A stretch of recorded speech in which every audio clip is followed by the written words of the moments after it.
qualified, you got to be top 4 at the end of this, right? So these teams, as I said earlier on, it's all about a discovery period. We're waiting to see what these teams will be changing up, or if they might not even be changing anything at all, just trying to work those protocols into a much better position to join these 5 teams that have already qualified for the grand final. Absolutely. These are the 5 teams that are going the distance: M249 Fan Club, Vengeance, Pure Love, Instinct, and Violent by Nature.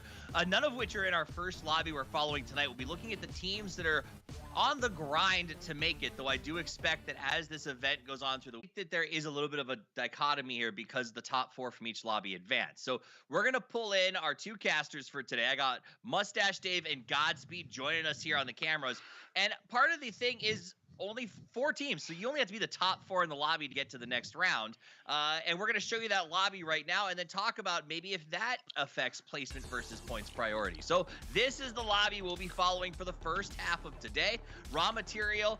Experience in the competitive lobby this week, but honestly, talking about holding it down, I'm looking at the cool kids. I'm looking at this team. We didn't have the opportunity to really follow them last week, so I'm hoping they can kind of be that surprise factor here today.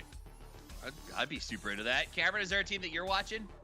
I mean, I am pretty sure that we're going to be seeing Burn and Silence qualify this time around. They've been so close every single time, and now we already have 5 teams qualify. That just means that they don't even have to be quite as good in order to actually qualify, I think, if you follow my logic. But I'm also interested in how in big time in terms of how teams approach the early game. Absolutely. Between going for the green flares, which help res teammates, going for the customization kit, the barricades that we've seen have been incredibly helpful, as well as being able to load a bunch of those items potentially in the back of your vehicle. The drone points are there. It's the new system in this battleground that in new state that I really enjoy because of the options that it gives you, right? It allows teams to be a little more aggressive in the early game. It allows players to be a little more picky in how they want to approach their weapons with the customization kit. And just even getting a drone itself in order to scout, there's so many good options that you can use with those drone credits, and killing teams early and potentially looting those early are going to be integral to the progression of the game for these teams. Yeah, all right. In just a second, we're going to go over a little more information. I do want to talk this real quick, Mustache Dave. You mentioned to me that you saw the circles seem to have changed this week. I think I agree with you. The UI button for the trunk will now be highlighted whenever a teammate places an item in the trunk. The green and red flare gun now have less distance between the point of fire to their respective landing spots, allowing for safer deliveries of your teammate or the care package. Sound effect has been added for the roll and for different hit scenarios. Be sure to check out these changes in game. The co-op revive has been further improved to be faster than before. Touch stabilization assist has been added to the settings. Toggle this on to aim properly in nerve-wracking final circle situations. An option to enable or disable aim assist has been implemented, which actually did not work as intended in the previous update. We apologize for any confusion this may have caused. You can now check your match history for both deathmatch modes on the profile page. Be sure to look out for more related improvements in future updates. New State Mobile Season 2 has begun. Survivor tiers will be reset based on their final tiers for Season 1. The tier scoring logic has also been modified. Season 2 will feature a different reward scheme, adding a parachute skin as one of the rewards. Also, those who maintain Conqueror tier until the end of Season 2 will be rewarded with a gun upgrade token. Spring has arrived in New State Mobile. Gaze upon the beautiful cherry blossoms now available in the lobby. We've also prepared new in-game events to celebrate the new season, so go out there and get your rewards. Participate in the Cherry Blossom event to obtain a Cherry Blossom themed weapon skin, profile frame, and more. A tutorial system has been added for beginners trying out New State Mobile.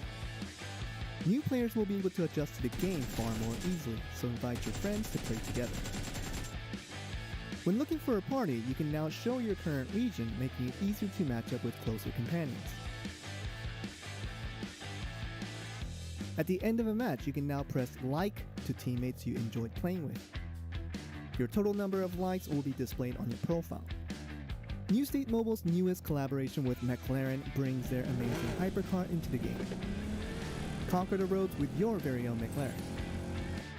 Survivor Pass Volume 5 features Cynthia Strong from the Justice faction. Clear the different past missions each week to obtain unique outfit and a pair of skins. For all other updates, visit our website to read the written patch notes. Thank you for watching, and we'll see you in the new Battlegrounds. Well, that's great information to have, and is definitely going to help you move on to the next level. We saw that new light machine gun in play yesterday, and the insane fire rate of sort of the cannon. It literally felt like walking around with a cannon that rapidly shot. That was obscene. So we'll see if we get more of that tonight. Let's break into some meta conversation. I see the lobby is filling. We're going to get going just as soon as we can, but I want to follow up on what Cameron talked about a little bit earlier. In terms of, the meta is a bit, it's not static. It's dynamic. Things are changing. And I wonder, Godspeed, if that is a symptom of like the fact that the qualifications require you to go through the early rounds. Because when we talk about 64, 32, 16, you only got to be in the top 4, right? But then all of a sudden you get to the final and you got to win it. So is that affecting how fast the meta develops? It might. I think the biggest thing, especially for top 4 qualifying, is the teams have more of like a measured approach, right? There's not as much pressure for them to go for that win or go for the bigger plays, although we have seen some teams do that, such as Syntax as well as M249 Fan Club and others. BIS is another one that comes to mind. Overall, though, I feel like for some of the teams that, I don't want to call them weaker, but just aren't quite to the level of some of the higher level teams, which I guess they are just weaker. Yeah, they're just weaker. It does seem that they tend to go for the much more safer plays as opposed to like BIS, and again, example, the other teams like M2949 Fan Club just goes all in. They go very ham. There's no there's no like kind of breaks with them, whereas the other teams, they're more playing for the top 4. M249 Fan Club just looks like they're practicing, right? And like other teams in the lobby have also looked like that as well. And does that make things more difficult? I mean, at the end of the day, Dave, like, the downside of playing in the late weeks is, sure, there's a higher chance you qualify because like M249 is still going to be in the final, but maybe harder because M249 is just out there doing whatever they feel like? Is it harder or easier to play late? Does that make, you know what I mean? I'm struggling to understand. Yeah, I think it's a little harder in the sense that, for example, M249, some of these teams who play every single week and are qualified already, they are just making sure to maintain their drop spots, right, for the grand finals. Like, that's how I look at it. And I know some of these teams looking at, I think M249 drop at Chester, which has that police station that you can go loot the safe, and you might be able to get a P90. You might be able to get the new MG3 in there. So that right out the gate is a big deal, because if you are 1 minute in the game with the P90, you're almost guaranteed to win any gunfight out there if you do clash with another team. So I think it does make it harder in a sense that these drop spots are going to be secured for these teams who have been playing the whole entirety of the tournament. What do you say, Cameron, to the teams in this lobby in particular? 3 of our teams have been in the grand final or the final before and consistently performed. The other 4, or the other one's 6-5, we don't know. What do you say to those teams who are maybe cutting their teeth for the first time or having their first time on camera? Just be good. I don't know what else to say. Like, that's really what it comes down to. You just got to be good. I don't know why you're coming to me for advice. I just talk about this game. You know they're gonna watch it back, and they're gonna be whether or not this goes well, they're gonna watch Shoot back. better. That's it. The segment. Okay, you heard it. Shoot better. I would say, focus on what didn't work and reassess your performance as well as your rotations. Good luck, guys. Bad answer. Time for the games to start. Me and my little guy, we're gonna get out of here and leave it to you two. I feel like you dadded me. Well, okay. Dave, that was Me and my little guy. Where'd that come from? I'm not exactly sure, but it is about time we get started. How are you, Dave? I'm excited to be casting with you again.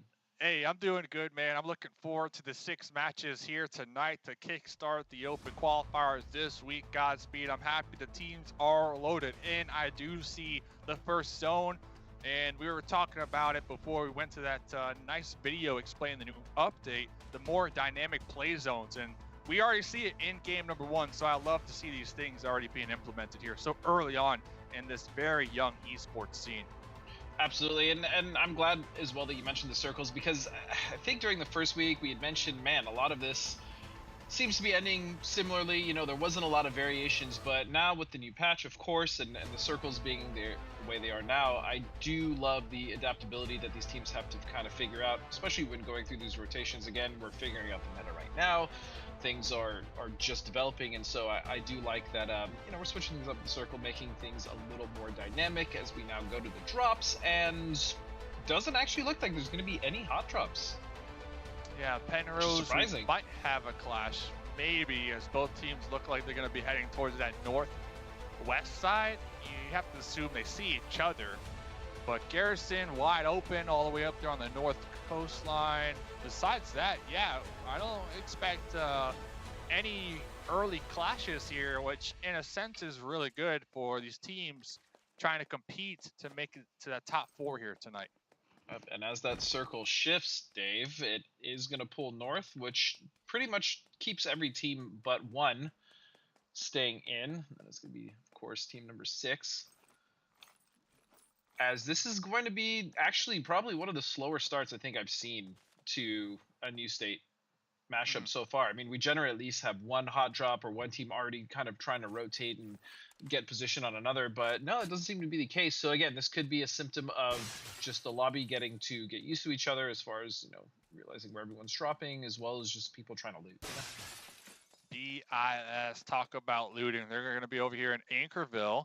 And another thing that I want to point out with this new update, we now have the team's total drone credits when we do spectate them. So that is kind of cool. It's very nice. Keep an eye on the economy there, which is, there it is right there on your screen, which I saw last night. I was like, oh, that's a game changer. I love that. So we can really keep tabs on what they might be looking to do here. And I know last week we saw early on, which we already see with Cry, already, first thing we do, get a green flare. Even if we didn't lose anybody, get that green flare. So just in case, you're prepared. This is thinking ahead, right?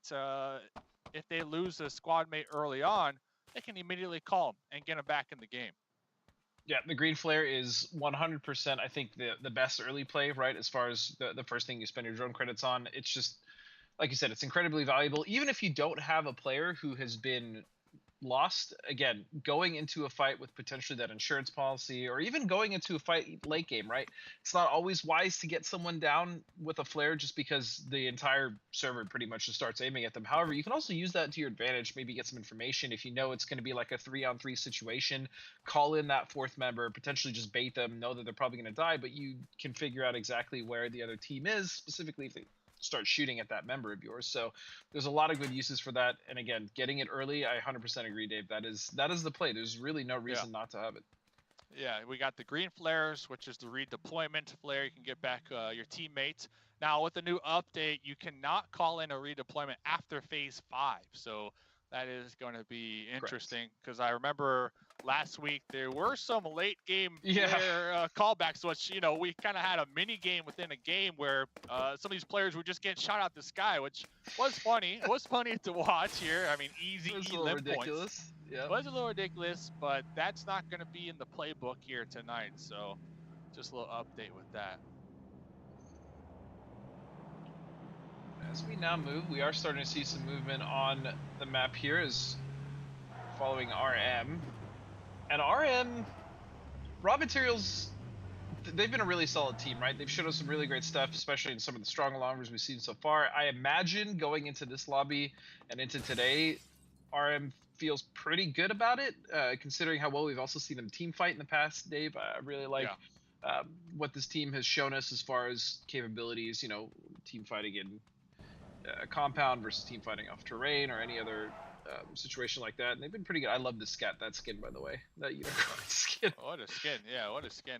There are some nice vehicle wraps here, and that's going to be the Electron, my favorite vehicle here, who I used to rock. Volta man myself. I used to rock the Volta until this last update where it just got nerfed, man. The handling on that thing is so hard for me personally, and the drive-bys, they nerfed that a little bit, where your aim is a little more loose on the drive-by. So it is definitely a challenge to pull that up. I know that was my solo strat, and you know, I made it to Platinum 1 doing that. Hey, that's but, not bad, you know? Yeah, just Not driving spot by, pulling up on people, getting the splats, but not the case this season. So I got to actually get out my vehicle now to get these elim points. And I think that that nerf on the Volta increases the usage of this right here, this vehicle, the V-Ron here, which is super strong now in the lobby. The handling is just on point. So I expect a lot of these pro players to utilize that here. Oh, that is a juicy care package with the P90. And yeah, to go to your point, I do believe that the nerf did also help the other vehicles. Again, the Volta was pretty much one of the most widely used vehicles that we were seeing in comp anyways, and even some of the games that I was playing myself. I have not, however, gotten the chance to touch the 765 LT from McLaren. Absolutely love that car, by the way, and it looks so good in cleaning this game. I do, however, believe that car is pretty loud, which sits outside. So watch out for that as we see RM starting to move in here. They've taken a pretty good position here just off to the east of center circle. And that is going to give them a good vantage here on the team behind them, as I believe it's going to be Burn and Silence rotating to their north. Even if they do see this taking a few shots, they are going to basically be peacocking at this point. I imagine nothing crazy is going to happen. Just letting BIS know we're here. Don't crash us unless you want maybe a good time, maybe not. But it does look like Voxel is actually going a little further past, kind of being the scout for them, and I do like this. Having a scout, Dave, we've seen in the PC version as well as just other BRs around, can be a blessing, it can be a curse as we see this drop coming in. Sometimes your scout will either find you a really amazing position, or sometimes your scout will just die flat out. Yeah, there was a couple teams last week that really utilized the front scout really well, where the front scout would die some of the times, but I think that's a small W, because I'd rather have one member die while scouting compared to the whole team die while scouting. So I definitely like to see some of these strats implemented here, because we are such a new esports scene that these other esports, those strategies that have been proven to work throughout the years are kind of spilling over here, which is cool to see. Yeah, the turnover from what we've seen experienced players bringing into this, whether it was from mobile or PC or any other BR that a lot of these players have been playing, it's been neat to watch that kind of translate over and shape the meta in different ways as well, right? It's not it's not the same over, especially again we talked about with the drone credits and just that whole shop and the items available there. Just the ability to call back teammates is huge. We see Team 3 taking some shots over, I believe it. No, that is actually BIS they're taking shots over. But yeah, I mean, it's been really cool to watch some of the more experienced teams. Obviously, M249 Fan Club is a big one to talk about. Just kind of use their knowledge and navigate around the field, especially with, I mean, there's been some killer teams in this they've gone against as well, but they've just proven to be the best so far. Yeah, it's really the drone credits and all the possibilities with the drone store, and then the customization kits, how a lot of these weapons can get customized in multiple ways. That it's just amazing to watch, to kind of see the meta develop and see what weapons the players are favoring more over others. Last week I was calling for the L8, barely got any L8 play, and I was shocked. But the L8, I know we're talking about the update a lot here, but there was a lot to unfold or unpack with it. The L8 got buffed a little bit.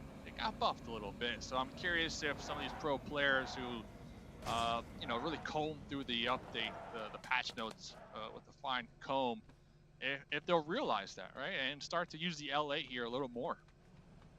True, and just like the MG being added as well, right? The variable fire rate that we've seen be used to disgusting effect up close. I believe yesterday in the influencer event, actually, and I just think over the course as well, when new patches come in, obviously I'm sure new vehicles as well as new weapons will come in as well. It's just fun to see how these players adapt and how they utilize those tools, whether it's something added to the drone shop or what have you, and even just with the tools that they have in general, right? Like watching these rotations right now, this has actually been probably one of the least action-filled games towards the beginning I think I've seen of New State, which isn't a bad thing. I also want to point out, I really do enjoy watching teams navigate the map, trying to figure out ways to either get in the circle or wrap around a team without taking as little damage as possible. And yeah, slow starts always aren't a bad thing. Oh, I like the outfit too. A little drip check right there. 150 bullets, 5.56 in the M249. That thing just shreds. And if there was a weapon that you want to avoid when your whole team is piled in a vehicle, that has to be the weapon that you just want to stay far away from. But looking at the zone here, it looks like Electro Gamer's going to be dead center in Penrose. Going to have a nice little spot to call home. Syntex right here on the edge. And I'm just looking around here. For the most part, Godspeed, everybody has a really nice buffer between them and everybody else. Yeah, there's really no clumps that I can see happening except for, as we said, BIS potentially clashing in the middle here. But other than that, again, this has just been the teams really trying to navigate around each other and avoid early loss, which is actually different than what we saw last week, right? The very first Open Qualifier, we saw a lot of aggression. We saw a lot of hot drops from multiple teams utilizing the green flares. And although we still see teams potentially buying those green flares early, they're not utilizing them, or at the very least they're not getting as aggressive trying to maximize drone credits killing other teams. And so that, for me at the very least in this group, has kind of caught me off guard. But again, it's a pleasure to watch as we finally see our first knock of the match. And I think it's all about adapting on the fly, match per match. So say, for example, this game has been so slow, a team might be able to take advantage of that in game number 2 and try to get involved early. And talk about getting involved, looks like we're gonna have a full send right now after that one knock. Full send indeed, here it comes. Caveman is actually gonna get the run over. That's gonna be a nice little knock coming out here. 4v2 now. It's gonna be 4v3 as they were able to get Elesco up, but now with another knock, it's just down to Vargas taking shots in the smoke. Very difficult now. He's got to watch the utility. Beautiful grenade, and wait a second, 2 members knocked. This is very doable, Dave. What a nade right there. The proactive nade in the stairwell predicted the push, and it was from a duo from Syntex, and that really turned things around.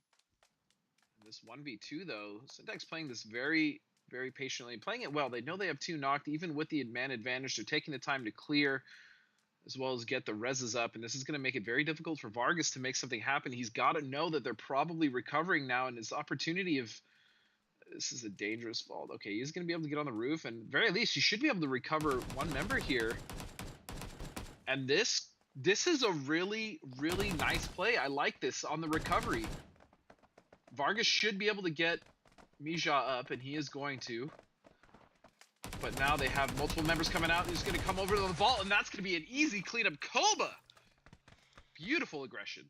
Yeah, I didn't have the chance to see how many grenades or mollies were in the pocket right there. Vargas tossing 1 more of those in the stairwell would have been a confirmed 2 elim points. But instead, opting to go for the pickup, the revive on their teammate to make this a 2v4. I get the call.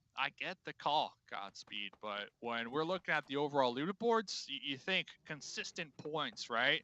And those 2 points with those elims could have definitely have helped our squad that got taken out right there. So something that they'll probably be considering moving forward. And talk about moving forward, Electro Gamers across the way. We were talking about the new weapon, the MG3. The 990 RPM does the most damage out of any weapon in the game, but it is hard to control. It's a little wild. It's hard to control with the scope, so it's all about harnessing that power. Yeah, I imagine most players will use the lower RPM rate for if they are using that gun for more like medium distance to even long engagements. However, up close, there's almost no reason not to use the 900 RPM. As you said, it is the most devastating gun up close. It even beats out things like the Groza, which is pretty devastating, and we've seen multiple players use it to that effect. But that 990 RPM is just, it's kind of bonkers, Dave, and the ability to shred someone very quick then leads for opportunities for a player to potentially 1v2, 1v3, or maybe even 1v4, depending on the situation, especially if it's a compound. As we see right now, still Burn in Silence is biding their time, and there's really no reason for them to move, right? They're sitting dead center, circles on them. It's everyone else that has the onus to move around them. So for me, the MG3, I think, is the best pull-up weapon, right? You have that person, the player who has it in the back seat. The whole team just pulls up, you pop out, you just let it rip, dude. You let it rip. And you hope that some of your bullets connect. So we'll see how that plays a role here. Is Deep out here trying to take some single tap shots with the M4, I believe. Nice long range, still fighting out over here in Penrose. Electro Gamers, again, as you said, will hold tight now. We do see, I believe, Syntax starting to make their first move here on the map. This should be another fight if they decide to crash, but no, they're actually going to back off. With a little bit of room on the north to wrap here, I understand this play, but they are eventually going to run out of room, Dave, as they may potentially run into another team there on the north. And if they wrap even further, I mean, they could be in trouble. Yeah, it's already phase 4, and remember, after phase 5, no more flare gun redeployments, right? Correct. So that's something that I see a couple of these players, they do have that green flare in the pocket that they need to consider, because eventually it's just going to be useless, right? You're going to be holding on to it for no reason. So I think if you are a team with one of those green flares still in the pocket, now's the time to look to try to make a push, try to get some elim points. So at least if you lose a member or two, you can get them back up still. Yep. And as we see the cool kids here, just holding on the west side of the circle, waiting for the circle shift. I do like this. I would also like to see potentially them ready to move it. Whoa! Oh, Mustache, Dave. What's up? You seen the circle shift? Look at that. Bam. Look how Look at beautiful that. that is. You see that? You see that? Raw Material had a very challenging week 1. But with this zone, they have nothing but sight lines on at least 3 teams who are going to need to push out of Penrose. And if I'm any of these teams, I guarantee you they're thinking about wrapping around this west side and probably going to the north.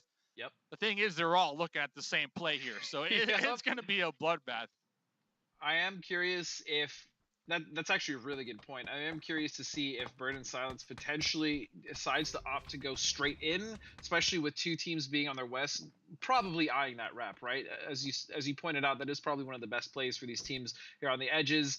BIS though, I feel like they probably have a decent wrap, not even a wrap, decent path to the circle just straight in, depending on what happens here. But as you said, teams are starting to move. The circle is obviously posted, and time is ticking. Is there still a decent amount of players alive in this small circle too, Dave, which is going to play a factor in how this end game plays out, because there's only been 1 team eliminated. Yep. And now we're getting into that late game. Oh, over here though. Let's see. There's 2.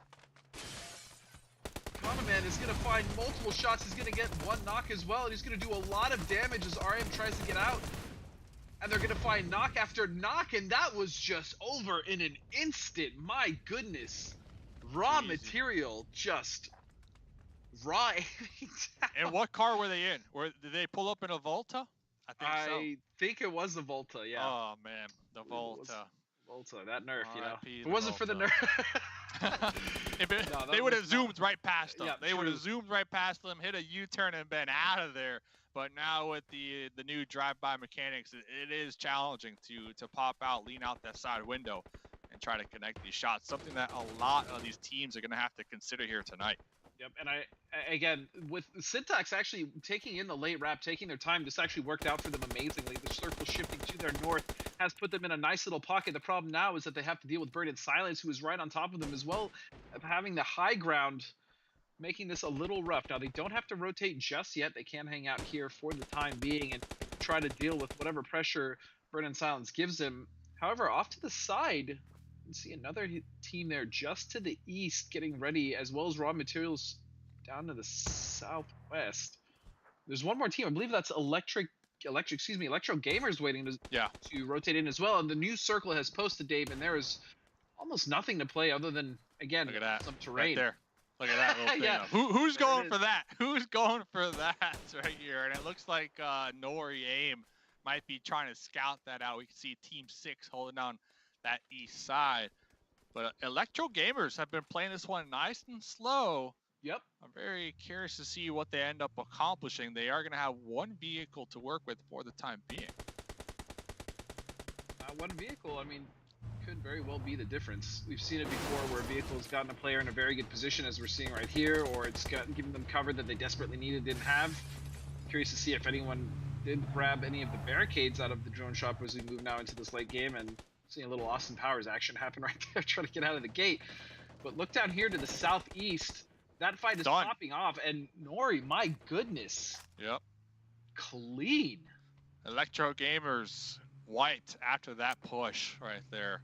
Unfortunate for them, but almost immediately Syntax trying to pull up from behind, and Atomic with the M249 spray down, connected on the one, but the trade right there.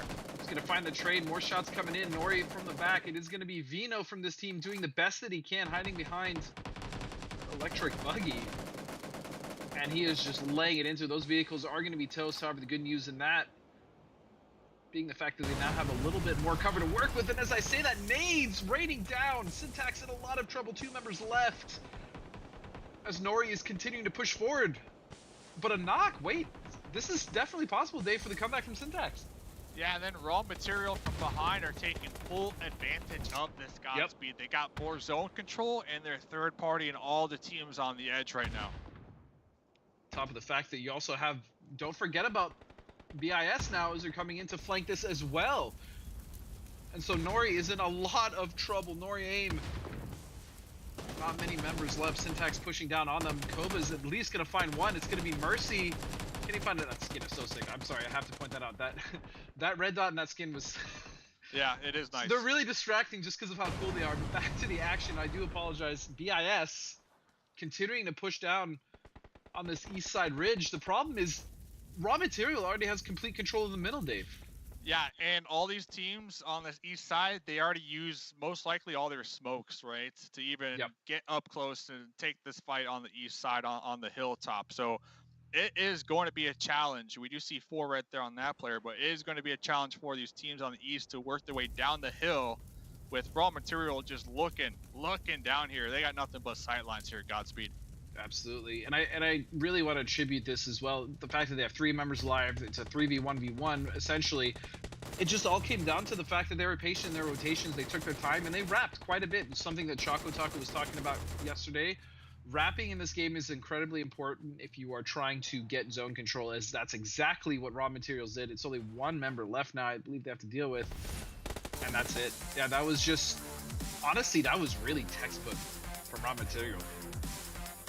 Exactly. They heard the gunshots on the opposite end of the circle, and at that time they could have stayed in their hard cover because I believe their little compound, their little building was still in play on the edge, but instead they made sure to take advantage. Timing was everything, and they moved right into the middle of the circle. And then once when they realized right here, like, hey, there's only about 2 more players to go, they kept 1 back and they sent 2 in the vehicle to seal the deal. And timing was everything this game for Raw Material. It was timing was, but I feel like a lot of that timing was also given cadence to the fact that they were just proactive, right? They were proactive in the early game, they were proactive in the middle game, and in the late game they didn't overextend. And I think that's something that's going to be very important moving forward for these teams, especially newer teams, is kind of getting ahead of themselves, jumping the gun, and then putting themselves in a bad situation. That is exactly the opposite of what RM did, and that was a very impressive win for game number 1. No green flares. At least I didn't see any green flares. Yeah. We had a couple red flares, and last week, the reason I keep bringing this up, because last week we saw a ton of green flares all 3 days, right? But with this new update, it's really going to impact it, in my opinion. And with teams playing so slow, like they are playing, at least in game number 1, what's a green flare going to do if you don't use it before phase 5 here? So I really hope some of these teams realize that and look to take some early game fights where that third party potential isn't going to be as dangerous as the late game.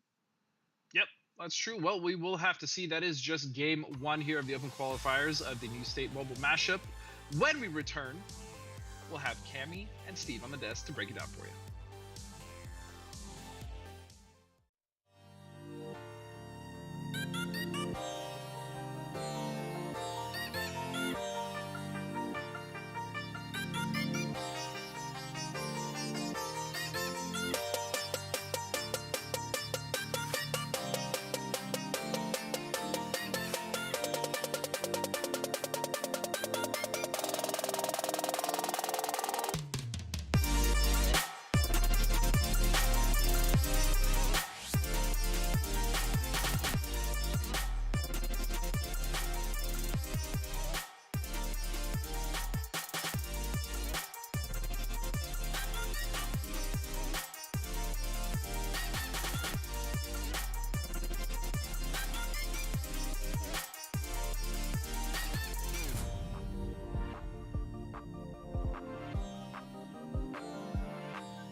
Game 1 is done, and Raw Material is anything but raw, as they are well done and grilled the competition, trying to take that win. They played start to finish, they got a circle, but they defended it, and no one can accuse them otherwise because they got crashed and they passed. Let's take a look back at that game. It's highlights.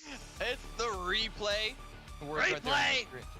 Like, and highlights, whatever it is. Yeah, so already, this was the only real engagement that we saw in the early game where Syntax just go in and try and steal this compound.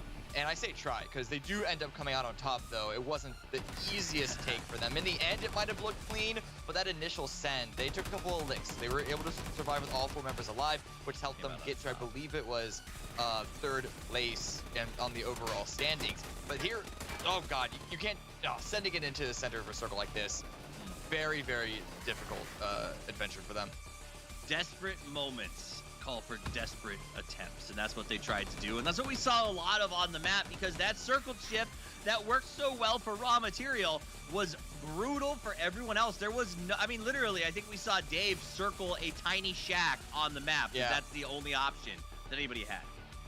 This send, and we heard Godspeed and Dave talking about the way that Raw Materials rotated around the game in the late phases, was really, really strong.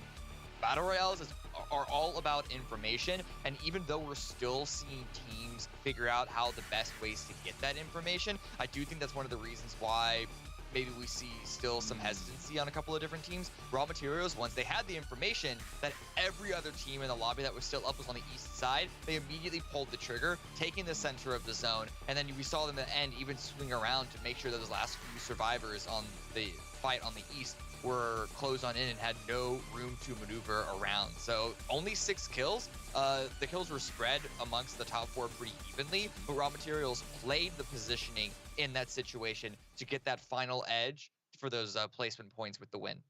Yeah, absolutely. I mean, the 3 featured teams are in the 1, 2, 3 position, but all the others are relatively close. And that means that it could be anybody's game, especially yours at home. If you want a chance to get into these matches, you can. We have one more influencer event and one more open qualifier next week. You can head over to esl.gg/newstate mobile mashup to get into the game. It's free to play. It's free to download, but there's $200,000 in prizes on the line. It just seems like the kind of equation that even I can solve. It's a no-brainer. Sign up, get involved. All right, let's bring in our casters. I got Mustache Dave and Godspeed, who called the match. The action was interesting because it was quick and aggressive and exciting at the end, but at the start, it was boring, Godspeed. Yeah, it was really, really. I don't want to call it boring. Well, there's a lot going on. I ate a sandwich, bro. Sure. There's a lot going on for sure in the early game that may seem boring, but it's just teams jockeying for position, right, and trying to find a way to rotate without potentially taking damage or really losing any members. And Dave had mentioned as well, we had seen some green flares being bought potentially, but none of them were used at all, which is again very different from last week.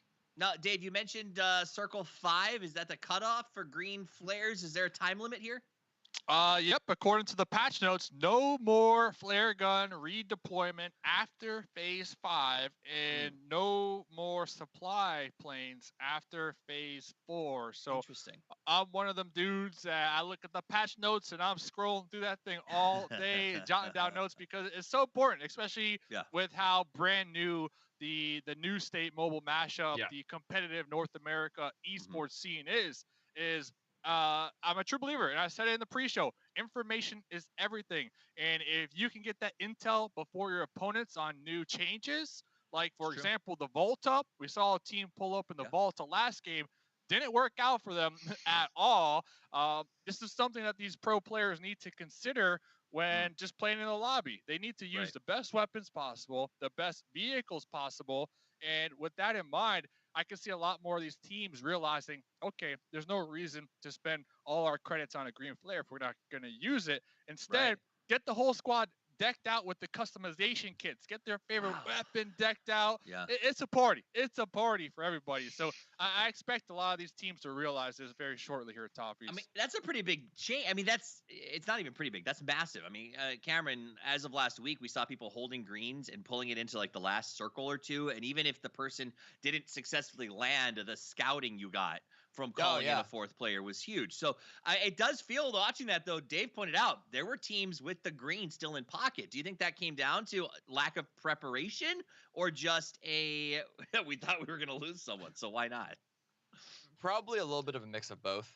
Honestly, is what I'm gonna say for it. It could be dependent on the different team. I mean, I couldn't name which teams had them at this point. It's not exactly the most important trackable stat from that first game, but I do think that it might be a little bit of holding on from being able to being used to being able to use it whenever, but also just not really feeling the need, or even more importantly, not seeing the proper opening to get value out of it. It's basically just insurance, right? It Right. seems to be what it is. It's just insurance, and Cam is absolutely right. And it makes sense, because I will say that there is a value to quick recall, because if you don't have the green in pocket, it means you have to bring the green to you on a drone, then you have to set the green off, then you have to bring the player in. And if you are depending on the loot boxes of those that you killed in the fight, you may not have the time as the blue is closing, especially if you don't get that circle. So there is a possibility time management comes into it. I'll be fascinated to watch. The meta is very shaken up. Let's take a look at that last game, though. We saw that circle shift. It was definitely in favor of the champions, or the winners from that game.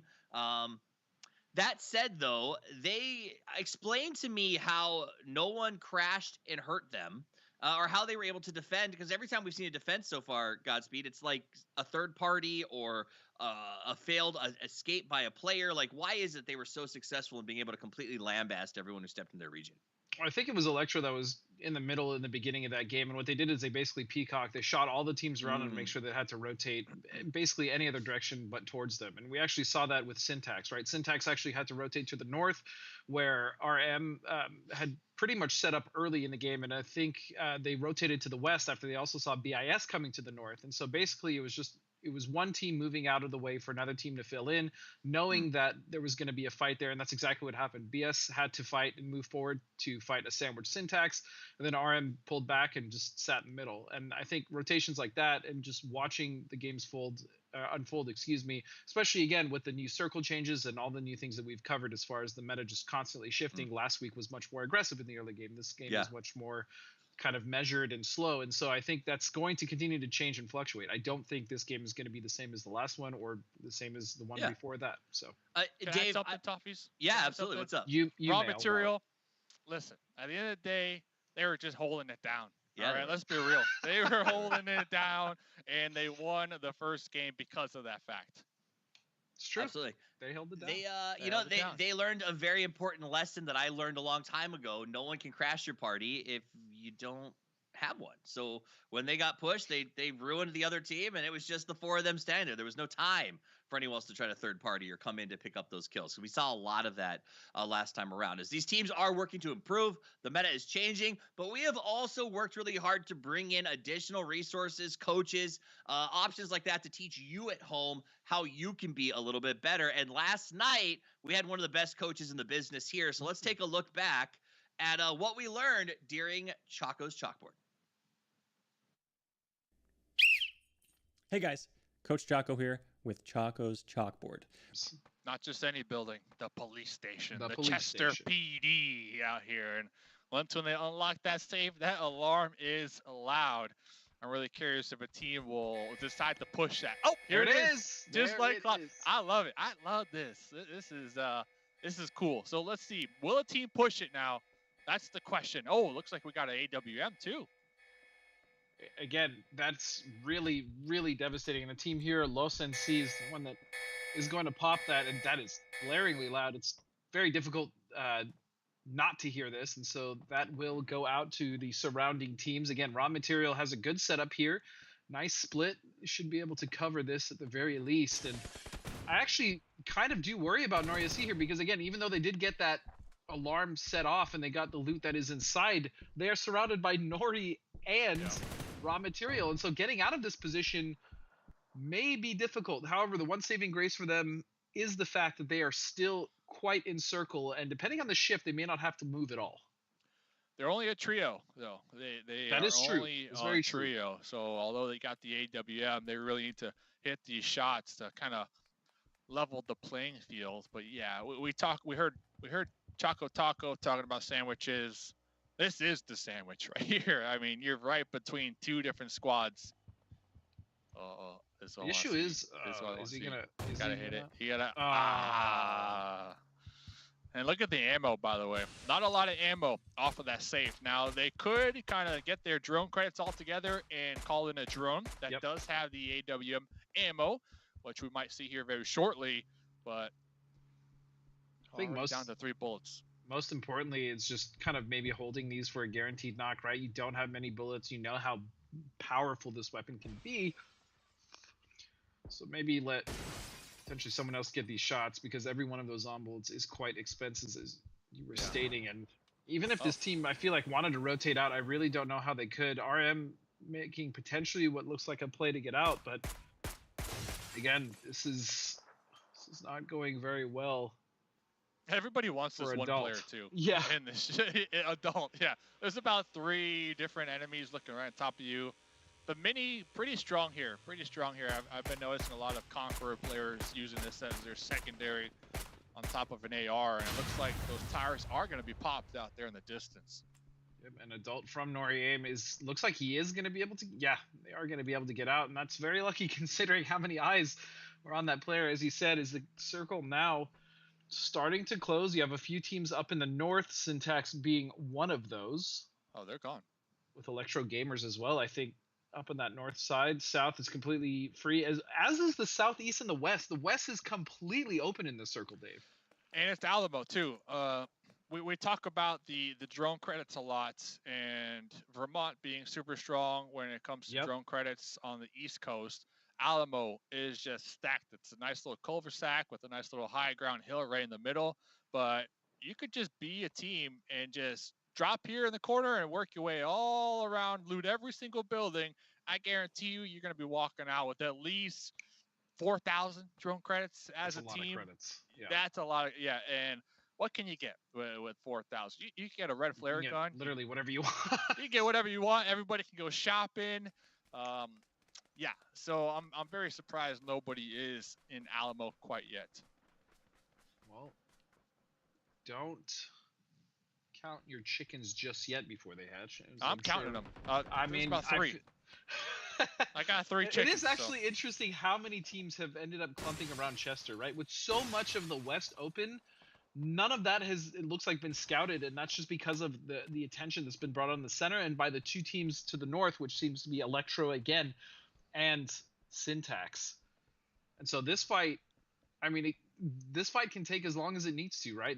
Both teams are in even before this shift, which means that even after the shift, they should still have a little bit of time to fight if they so choose.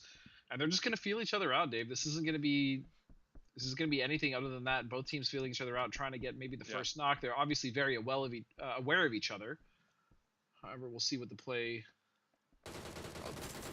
unfolds. Again, that skin is so sick. The skins in this game are really nuts. Yeah, I got the helmet. Did you notice how many credits Syntax had? They had almost 5,000, if I'm them, I'm gonna be looking to pop a drone here to at least get these customization kits, maybe a deployable shield, so that they can use it in this fight. Because what's the point of having a bank just stacked with drone credits if you get taken out? There's no point. So there's definitely an opportunity for them right now. You can even call in a drone. A drone, bait yes. it out. Bait out the enemy, and you can call it anywhere else, and they're gonna think you're behind this building or whatnot, and you can keep tabs on that as well. There's so many different opportunities they can use a drone for here. That's actually a really good point. Is sometimes I feel just using some credits again, just to bait something out. Like you said, you don't even necessarily may need what's coming with that drone, whether it is a drone itself or scouting opportunities, just as bait. We talked about using the green flare for that. And there's no reason why any of these teams couldn't use the same. Now, White should have a really disgusting angle. He's going to spray one down. He's going to get two down. Could he go for a third? The reload is going to come down. Jay White, he is going to try to finish off at least one of those kills, and he's going to get it. Second one bleeding out, though. This is the time to strike. Oh, my goodness. What? Jay White. Squad wipe? Jay White. One more. This angle has single-handedly ruined Electro Gamers. Wow. The volley right there to force them up here on the second story. Yeah, Jay White, I believe, knocking down 3 Electro Gamers. Now there's just 1 Electro Gamer. Second floor, back against the wall, looking down on the stairwell here. Oh, avoiding these grenades. Armor is a little... run. Oh my goodness. He's like, nope. Well, the thing that confused me is he looked at it for a second and then he hesitated. He's like, do I just eat this? Like, is this my life now? Oh, Ooh, oh, another pull up here, Godspeed. Very nice. Another pull up indeed. As Nori is trying to hold it together here against BIS, but in silence, and they're going to clean that up so fast. Only one knock as well. Yeah, that was, I mean, by the time it took me to realize what team BIS was fighting, they were already gone. And now loot is going to be abound. They're going to be able to get whatever credits or whatever was left over. And if they are going to want to summon something from the skies for the drone, I believe this is pretty much going to be the phase to do it, right? Because after phase 4, at the very least, most other items aside from the green flare are not usable. Is that correct, Dave? The supply planes. So I believe supply that's planes, the red flare. Now that doesn't count out the drone though. The drone, you can use that bad boy all game long, from my understanding. Using the drone credits here, and wow, what a game with 2 back-to-back team fights. Now we might get the third one here in the mid game. We're only in phase 3. I think the other thing that's really wild about this game is, depending on how this fight shakes out, let's say RM wins it, there's realistically only 4 teams left, right? We've already lost 2 of the other teams. Circle Center is pretty much completely barren aside from this fight, as RM is going to clean that up. See ya. And I mean, this is another game where teams are opting to play much slower in the early game. Yes, we saw a few fights, but I mean, just looking at the map right now, BIS all the way off to the south. You have another team in Team 5 all the way off to the southeast. You see RM in the center here, and then Syntax all the way up to the north. That's it. Like, this is going to be the game now for the next 10 minutes. I think 4 teams. There's still a ton of room to work with.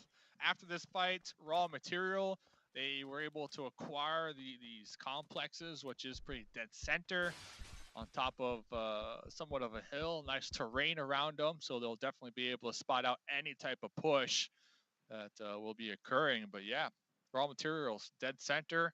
Syntax, we saw them, our first team fight. They're going to be playing the edge here still. Yep. Besides that, everyone is just, and I don't use this lightly, but they are big chilling. They are going to be big chilling. And hopefully coming up with the plan, right? Coming up with a plan of just using the drone credits. I can't stress it enough because we're having the opportunity to pop in with a couple of these teams, and I see 4,000, I see 5,000. That's a ton of drone credits as a complete team. Yeah. There's no reason not to just customize your gun kit. I know with the Vector, you can now get the drum barrel. Drone. Yeah. There's so much stuff. The scout, even just get the scout drone. Just play with that bad boy and zoom around the place, right? The possibilities are endless here, especially with only 4 teams left.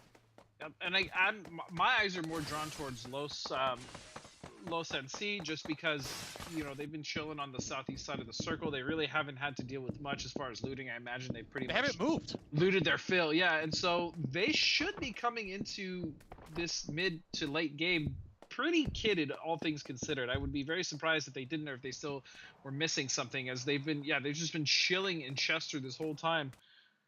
And if I'm not mistaken, was this not also the team that popped the Chester police station? I think it was, right? I believe they're still in the police station, if I'm not mistaken, or at least near it. So they have not moved much.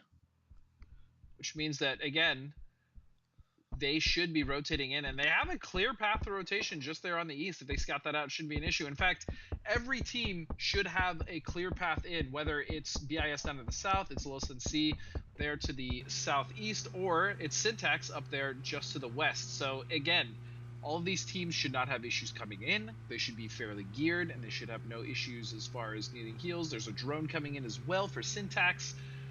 This is going to be a setup for what seems to be a spicy endgame with 4 complete teams. Yeah, the second drone too. One of them just landed a moment ago for Syntax. So, oh, hey, the customization kits. Let's go, baby. You were calling it. There it is. We got 3 of them. Everybody is going to have their favorite weapon just boosted. However, that's Christmas right there for me. There's 3 custom kits. Okay, interesting. I like this rotation, actually. Yeah. Burning in silence. Wow. So they opted to not take in the free south, and they actually opted in to go a little more north. Now, what this is going to do for them is it's going to allow them the opportunity to either gatekeep Syntax a little bit, or at the very least force them to rotate into RM, or at least go towards the south. The other interesting thing about this is I'm watching Los right now. Los NC has gone completely off the grid. In fact, they've gone all the way north. They're rotating in. I'm curious if they even bothered scouting the east side of the circle. They would have seen that it was 100% free. In fact, they had a really nice ridge to play on.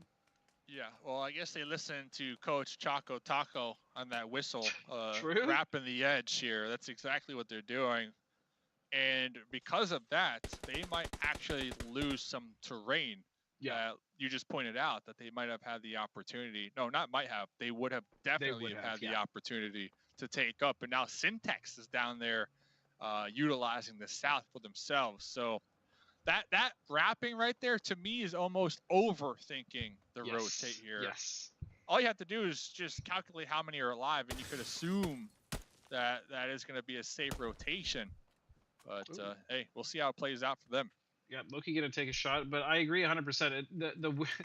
The funny thing is, it looks like they're basically rotating to the position where they would have been safe, and I really do believe that this could have been remedied just with simple scouting. Right? We saw Raw Material do it. We've seen Syntax do it. We've seen other teams like M249 Fan Club do it that aren't even in this lobby. They tend to at least send out one scout or try to leapfrog their way to a position. That seems to not be the case for Los NC, but again, I don't really blame them. They sat in Chester pretty much the entire game. They had no information really on the other teams other than the ones that were around them, even though they already left at this point, and the fact that they only have 3 members, right? So yeah, a lot of those things can lead to that type of rotation. Again, they are in the circle, but they did give up quite a lot of ground. Let me know if I'm harping on this too much, by the way, but now with that new update in the spectator cam, we can see how many drone credits these teams have. Almost 6K right here for Burning Silence. Like, if I was their coach, I'm going to be whispering in their ear, like, what are we doing here? You know, what? Get a red flare. Get the custom Just kits. get anything, honestly. Get anything, right? Just use it. Maybe even bait out your enemies. Send them some bullets if you want, just to kind of see if they take the bait. Send them a crate. Oh, okay. I see something on the map, though. So looking at Los NC, they are using a scout drone. So they're actually scout droning on top of Raw Material.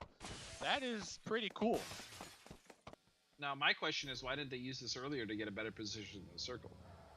That's the question you got to ask. I do love this drone play. Yep, this is amazing. They're going to see at the very least 2 members in these priority buildings here set up in Chester, or just northwest of Chester. That's so cool. And it's going to end here. This is exactly where the circle is going to shift, which means, Dave, that it is going to be a messy, a sloppy compound/city ending. And now the edge wrap almost playing in their favor with this zone shift, right? And then they were able to scout. They know for a fact there's going to be a team. pretty dead center. They probably marked it on the map. So now I'm all for it. I'm all for the edge play from Lost NC. As looking around here, it looks like Syntex going to be pulling in on that west side, and Lost NC on that east side where they know it's clear after that drone scout. And this is the sandwich situation. When you have a team in the center of circle that happens to be towards the end of the game, smaller circle, all these teams are going to have to converge. I still will say I love the way that BIS is approaching this. They're actually letting all these teams fight, and they're slowly wrapping the north. Meanwhile, RM is still trying to figure out exactly where these points of contact are so they can at the very least just hold them off long enough to maybe deal with one team. But again, I feel like with the way that the game is playing out, the way that these teams are rotating, RM is going to have to fight everyone pretty much at once, except for BIS. BIS have taken a slower approach. Again, they're wrapping in the north, and they're taking their time to not get involved with this fight. Yeah, BIS hopefully spent their drone credits by now, too, because I know I mentioned them a couple of moments ago. But the trio able to safely make it into the compounds here on that east side after that drone scout. Very successful push, I might add to it. And you talked about Syntex. They're going to be down there in the south. And looks like everybody was able to get a position here and hold it down. I do like Burn and Silence, though. They didn't commit. Right? I love they didn't that. commit. And now they're on the outskirts. They got a couple boulders to work with. And they have nice vision of the whole town, pretty much. So if the next circle does kind of shift up there to the north, these three teams in the city, they're going to have to push out of their compounds. And BIS are going to be ready. And I'm very glad that you pointed that out, because that's exactly the type of play that they've set up for. They've basically not, put all their eggs in one basket, which is like, oh, it's going to end in this compound town. No, they've actually gone off to the north. They've siphoned off a good amount of space for themselves. If they need to move forward, they can see that they have plenty to play in front of them. And this is why I chose BIS at the very least as one of the teams to watch, because even if they don't win every game, they don't get the most kills, they will always find a way to put themselves in a proactive position and utilize that. And look, this circle actually works out for them. Yeah, me too. I picked BIS too, for sure. Oh yeah, I don't think you did. That's all right. I think I did. Rewind. I picked BIS. So yeah, now check the tapes. Check the tapes. Now our team, we're down here. Syntex. Let me ask you, do we wrap like Choco would say, or do they push right in? They know there's teams here.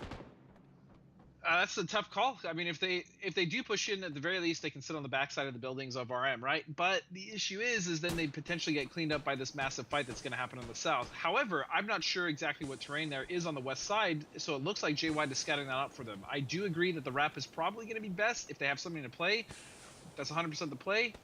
We'll see. JY looks to have stopped somewhere at the very least on what looks to be a tower or something small to play here. We'll see. Yeah, what a wrap here. Now it's up to BIS to really scout this out and get the intel on to Syntex and take advantage of it. So here comes the send. They might have spotted it out here, Godspeed. And the send is coming in. Oh, a little too far. Actually just cleared it. The Syntax now trying to actually just play off of these rocks. And using their vehicles as cover as well. I really like this play from BIS. Meanwhile, the fight is still happening in the city. Oh my goodness. Yeah. This is madness. Both sides. Ooh, both sides of the zone God, have two major fights happening right here. And this road being the line in the sand right now between Syntex and BIS. And it's so unfortunate because BIS actually has such a good ridge to work with the early knock coming out. It is going to be difficult for them to recover, especially because I think BIS is now down to only 2 members, 1 member standing, 1 knocked. Unfortunate for them. And Syntax playing this so well. Yeah, biting off a little more than they can chew there.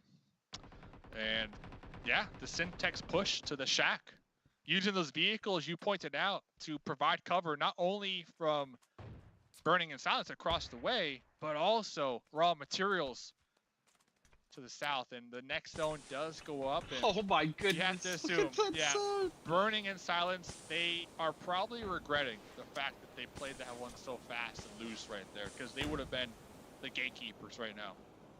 The problem is I'm not even sure if BIS had anything to play. That pull-up from Syntax basically sealed the deal, right? They put themselves in a position to where even if BIS wanted to make a play, they'd have a hard time doing so. We see I'm not here. Voxel trying to hide the car. I mean, nice try, very nice try, but Syntax just on top of it, now in a prime position to hold down RM and Los NC, but they have to do so at the same time as Los NC starting to make that cross on the other side, all the way on the east side of the circle, which is going to give RM some time and room as well to move forward. Major is going to go down, and Syntax just farming these kills right now, getting knocks on both teams simultaneously. The split from this team, focus attention on two different teams, is so impressive, Dave. Nice cover too. You got the boulder, the Oh, yeah. burnt out vehicle, and then the deployable shield. Now I am trying to make something work, but backs against the blue. Syntax fully strong. I mean, they look unstoppable right now. It's going to take a miracle, and they're not going to get it. Syntax with a clean win here in match number 2. And that rotation for me, really, when they came in the south and they did that Choco rap, I mean, that was really it. That's what won them that game, 100%, Dave. And they heard the Choco whistle, and they said, Coach, thanks for your advice here. And I agree, that was the game-winning play. Now, when we're looking at players from this match, you got to rewind. Jay White, remember Jay White? Yeah, with the wraparound. Little three-piece. The three-piece, yeah, that was kind of that momentum boost, in my opinion, for game number 2. And then you can see Jay White at the end just rocking the Tommy gun, running all up in the front lines to try to seal the deal. And I like the 2-2 split that they had going on right there. So they started in the north of that zone, and they split up 2-2, and they made sure to block the edges where both of those teams from the south were using to push into them. So that right there, teamwork right there. Communication. Yeah. I mean, Syntax looked really dangerous in the beginning of that game, and then like watching that wrap and that rotation and the way they held out the north there from BIS. I mean, again, we both thought BIS was in probably one of the best positions. They were coming in late. They were taking their time. But the heads-up play from Syntax to do that Choco wrap up to the left there on the west side of the circle, they found themselves a nice little spot to play. They used their vehicles as well, and they were in a little bit of trouble at first, but man, they fought out of that with good utility as well, and that's a good-looking team right there. It's a good-looking team, and you know what? After the break, we're going to have Toffees and Cameron, some good-looking dudes. Don't go anywhere.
Game 2 is done, and Syntax has put a big old exclamation point on it as they sentence themselves to a trip to the round of 32. My name's Toffees. I am joined by the Cameron Davis as we break down all the action and look forward to the future. Before we talk about the final round, or the final game in the round of 64, let's take a look back at the last match in the replay. In the replay, yeah, this is a really good game overall by Syntax, but even from the start, there were a number of different teams that were fighting. There are, I think, two, I don't know if you want to call them hot drops, but yeah, this great spray down here to deal heavy damage to the opposition by Jay White. Absolutely insane, even able to tag him a fair bit through the smoke. This did put Syntax up out of the next zone for quite a while, so I was concerned while watching if they'd be able to stabilize their position, but as we're going to be seeing throughout the rest of this replay, they get a very good rotate, and their macro control in this game I think was very strong.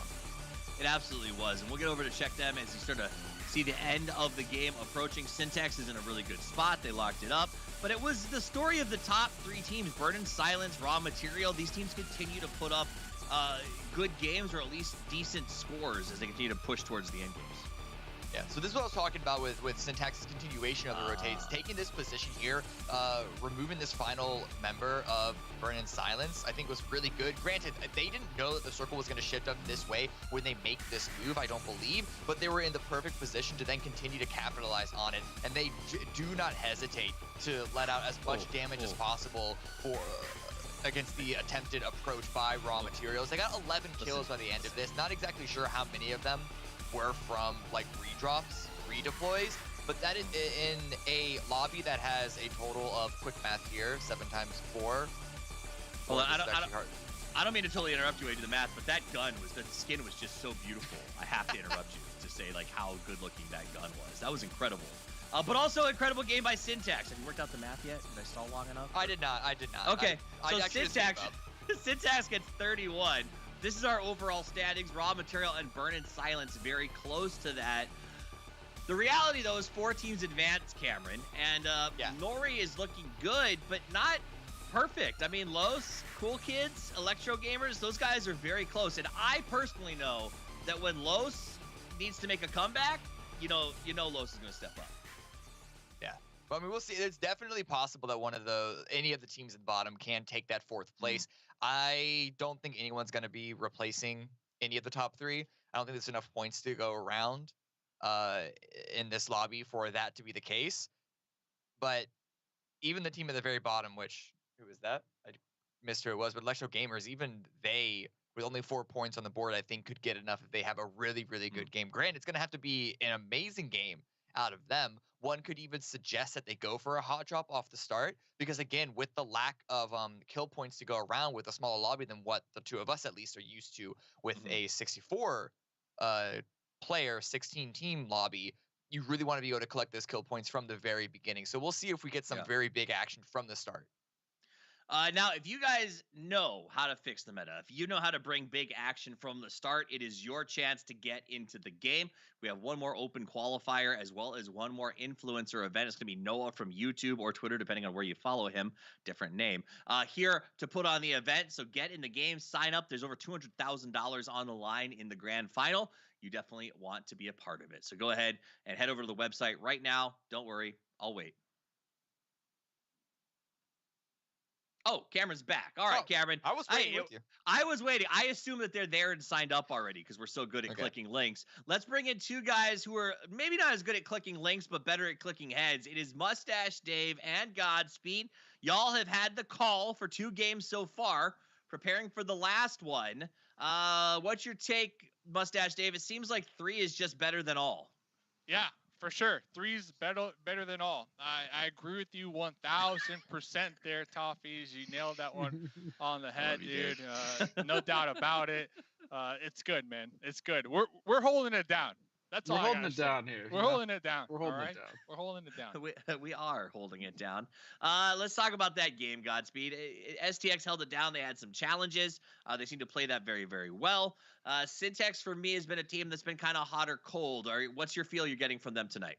Hot or cold for sure, but I mean, just watching the way that they've been playing so far today, again, that last rotation to come in a circle and basically cut off BIS, for me, that shows a team that is absolutely, may not seem that good or playable, generally tends to help teams in the early game more than just kind of sitting and looting one city. Yeah, I'd rather have my gear good to go, aka loot trailer park. I'm ready to go. I got my drone credits, so I can order in whatever I want, and then go to the highest spot on the map where I can get as much information as possible. Yep. I'd rather be in a spot they can gather information compared to a building where you're just peeking out 1 or 2 windows, not gathering the information. And information is key here in this game. Godspeed. Agreed, 100%. That's a very good point, and that's kind of something we've actually seen some of these teams lack, right? Well, they'll either just send it or they'll just completely ignore like a good side of the zone for them to go in, or they just don't even see a team. Scouting practices in this game, or just really any BR, I think is vital. And as the meta evolves, again, this is very early into this game's esports life, you will start to see many more players and many more teams employ this type of strategy where instead of just having a team sit and loot 4 in a compound or a city, what have you, you'll have them spread out a little more. They will tend to have 1 or 2 members flex a little bit, try to find decent vantage point to either gain information, potentially look at what's next for the next play if circle is a good, and things like that. And these are all things that I feel like we will see, especially in the coming weeks and in the coming year as far as new state is concerned. Ooh. All these practices that these teams are going to employ in order to get a better position and just improve overall. You got some leaks right there, coming year right there. So we were looking at Koba, currently leading the lobby in total damage done, over 1K damage done, including impressive. last game, with Jay White right behind him, number 2 in the lobby with 896 total damage done. So they got the 2 top players in the lobby so far. Yeah, we only played 2 matches. There's still more to go, but still impressive to say the least. And as far as Losa and C, Vargas, the player we're just looking at, probably the most impressive player from the end of that team so far. Again, we haven't seen much, but Vargas has been kind of that guy that has been the forward scout, as I've been mentioning earlier, as well as he's kind of one of their stronger fraggers. And so I'm looking at Losa and C to see exactly how they play this one out and really how Vargas is going to slot into this roster a little more as we move forward. We already got the M249 upgrade with the shields on the side right there. So it does cause you to move a little slower, but if you're prone in the grass, you could really take advantage of that shield on the M249. It really does help and deflect some bullets. And they also have the McLaren, baby. They got the McLaren. I think I saw the lime green one right there. You're talking about your favorite vehicles, dude. Oh, yeah. Hey, that is up there. I mean, that's one of my favorite vehicles, just, in real life. You have one in real life, right? Of course, I have 3. Oh, easy. 2 of which are McLaren orange and 1 is electric lime green. But you already knew that, Dave, because you're borrowing one of them. Oh, I didn't want you. Listen, you put it out there. I didn't want to put it out there. But it's out there, and I can confirm this is all true. That is a seriously sick collaboration, though, with McLaren. I mean, some of the most gorgeous super and hyper cars that they make. I mean, one of the most legendary cars, just a little off tangent, huge car guy, the McLaren F1, one of the most rarest and prized possessions of any car collector. So the fact that we have even something new as the 765 LT is pretty dope. So love to see that collaboration as we are watching BIS. There's the backpack right there. Yep. Again, doing the same with thing. The backpack. With the same McLaren thing backpack. we saw, Dave. The McLaren backpack into the not so McLaren truck. But they're on the northwest side of the circle. This is, again, what BIS seems to tend to like to do. They don't really drop center very often, and they like to stay on the edges and then rotate in, whether it's a wide wrap or what have you, as we've seen in previous games. So, again, I really like what we've seen from Burn and Silence so far. They're a team that is much more measured and seems more methodical in the early game, as opposed to Syntax, who actually kind of looks comfortable whether they're getting early hot dropped or hot dropping themselves or playing more methodical, as we just noticed in Burn and Silence. So definitely seems to be a very dynamic team so far in the team of Syntax. Very calm, cool, collected. Almost would say like a cucumber. That's how calm they are over here. And we were looking at the rotates last game. What are your feelings this game? What are your feelings this game of the rotates from Syntax here at Godspeed? I mean, it's hard to judge the rotations even last game just based off of, you know, the position they took and how they won the game. But overall, I really like this as well. They scouted out. They're still on the edge of the circle. They're actually pulling up to a hill right now, just there on the south, which is going to give them even more vantage point and sight lines to use to their advantage, whether they want to rotate again or they want to just hang out and camp out the edge of the circle on the south side. I mean, they have options. And the reason why they have options, Dave, is because they're being proactive in their scouting ahead. Yeah. And I like to see that. I like it. I like how the night progresses. We start to see these teams feel a lot more comfortable in the lobby, and you could tell because of all the movement that they're doing. Game one, nobody was moving. Yep. We got a building. All right, we're sitting in this building, and we have our fingers crossed that the zones favor us. Nobody was moving, but a lot more movement here in this game. So it is kind of cool to see these teams loosen up a little bit. And talk about loosening up. Lost NC. Team number 5 down there in Mall. We saw last game they played it really slow, and we were questioning it, but it actually kind of played in their favor, and they had the drone scout, so they were able to scout ahead and really pinpoint how they want to rotate. We'll get back to that because raw material right now trying to avoid the bullets from Jay White. Yeah, and it looked like raw materials were potentially going for a split there as both those members come right back. Syntax is like, nope, there's occupado happening here, and we highly suggest you get out. And that's exactly what they've done. And again, the thing I worry about with Los NC, as you were talking about, is their slower, kind of more passive playstyle. This is going to be a little bit of trouble, especially if this circle shifts to the north, Dave. They are going to have to contend with two of the strongest teams in the lobby, which... as we saw last game, may not work out the best. However, you know, I'm still waiting to see what Nori can do. In team fights, at the very least, they seem very competent. They've been able to... oh, there's that beautiful McLaren. They seem very capable of dealing with pretty much any team in the lobby. And that thing's not quiet, by the way. That ain't electric. Yeah, I'm just listening. I'm just listening and enjoying. I like how we're parking it, too. We're parking it inside the hall to make sure that you don't leave it's that outside. safe. Yeah, pristine condition. Loki with the LA talked about it in game number 1. This weapon did get a damage buff, so increased damage. Ooh, what's Volta for you? Yeah, Volta, Nori. You can't break down that wall, but they're gonna be popping out Adult with the M249 with the shield upgrade. Gonna be pushing up these stairs possibly. And he knows that he's right above him. No sight. Oh, is that Jedi with the P90 though? It is. Jedi. It's Jed's. P90 we've seen use the devastating effect, and this is a very interesting duel, but he's going to go down. So our adult, that's going to be 2 members actually knocked now. 1 apiece. As Leroy tries to go around the corner, he is going to get a flush here, maybe going for a res. There still is a member just on the other side, but they're not ready to receive this actually. Yeah. Nori aim going in for that crash and just did not work. Yeah, definitely a timing issue. We can see they still got 2 squad mates on the outskirts, but I feel like making the push now, I don't know.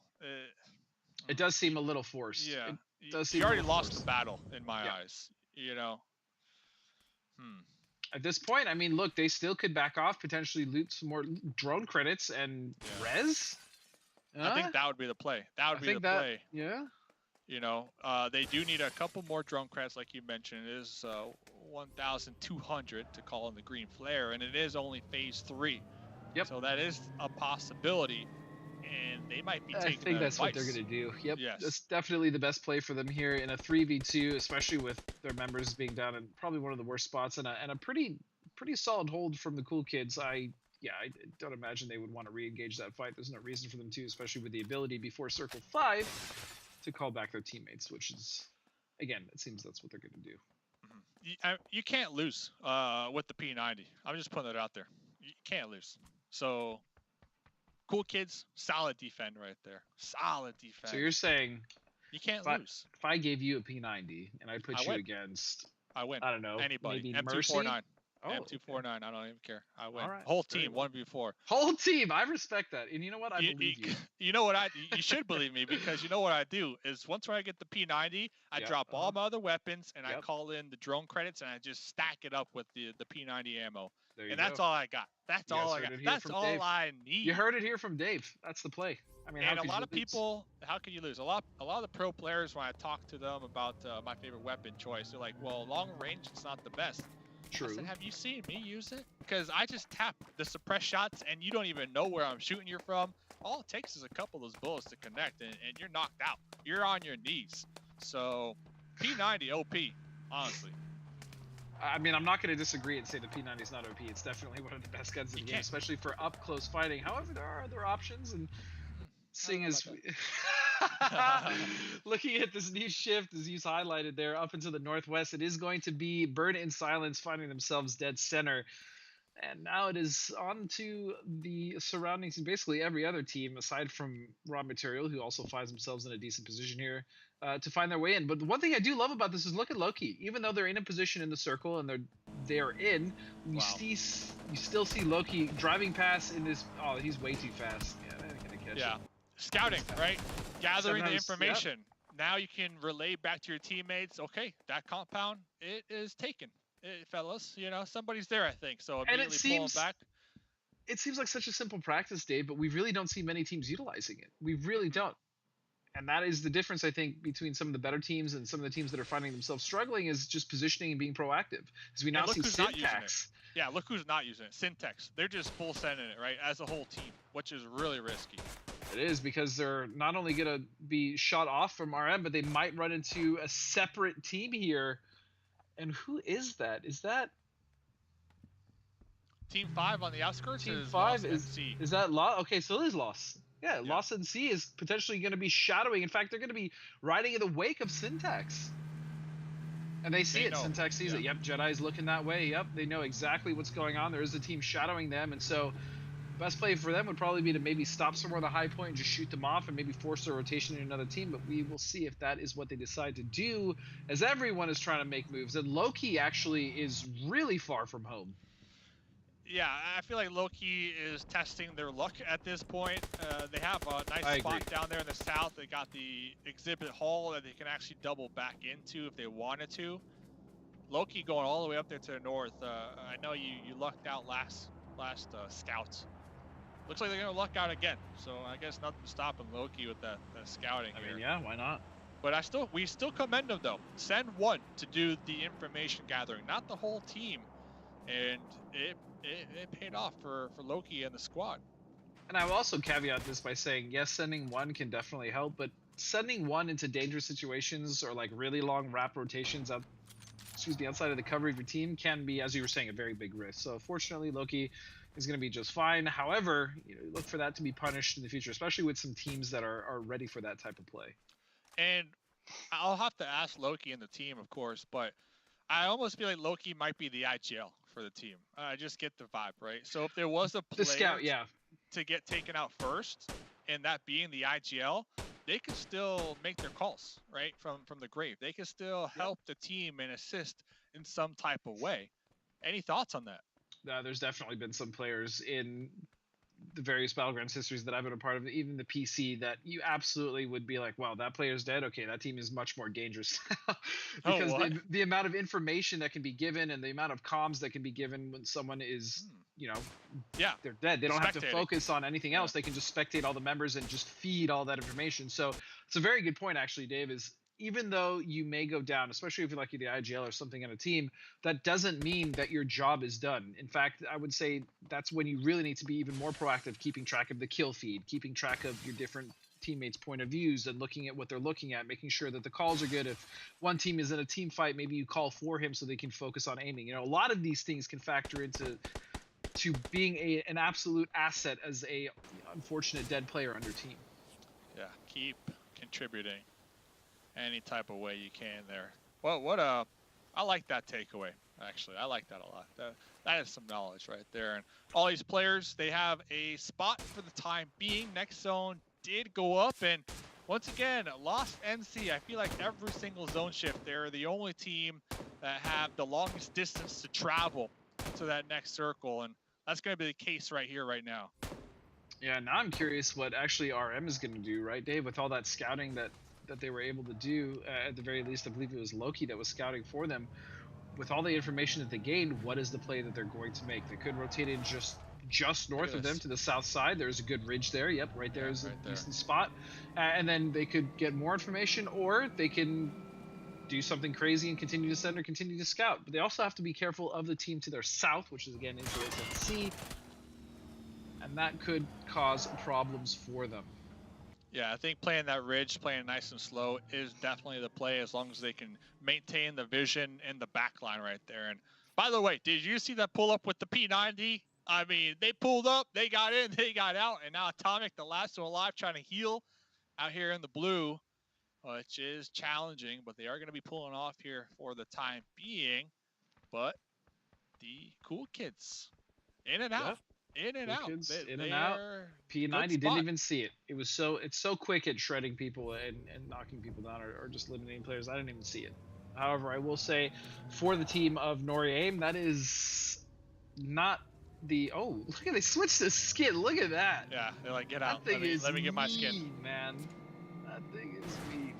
Where are they heading though? It looks like they're gonna be heading towards Burn and Silence. Oh, popping over here, maybe getting 2 vehicles. That is a heads-up play. They can use these vehicles for cover, possibly.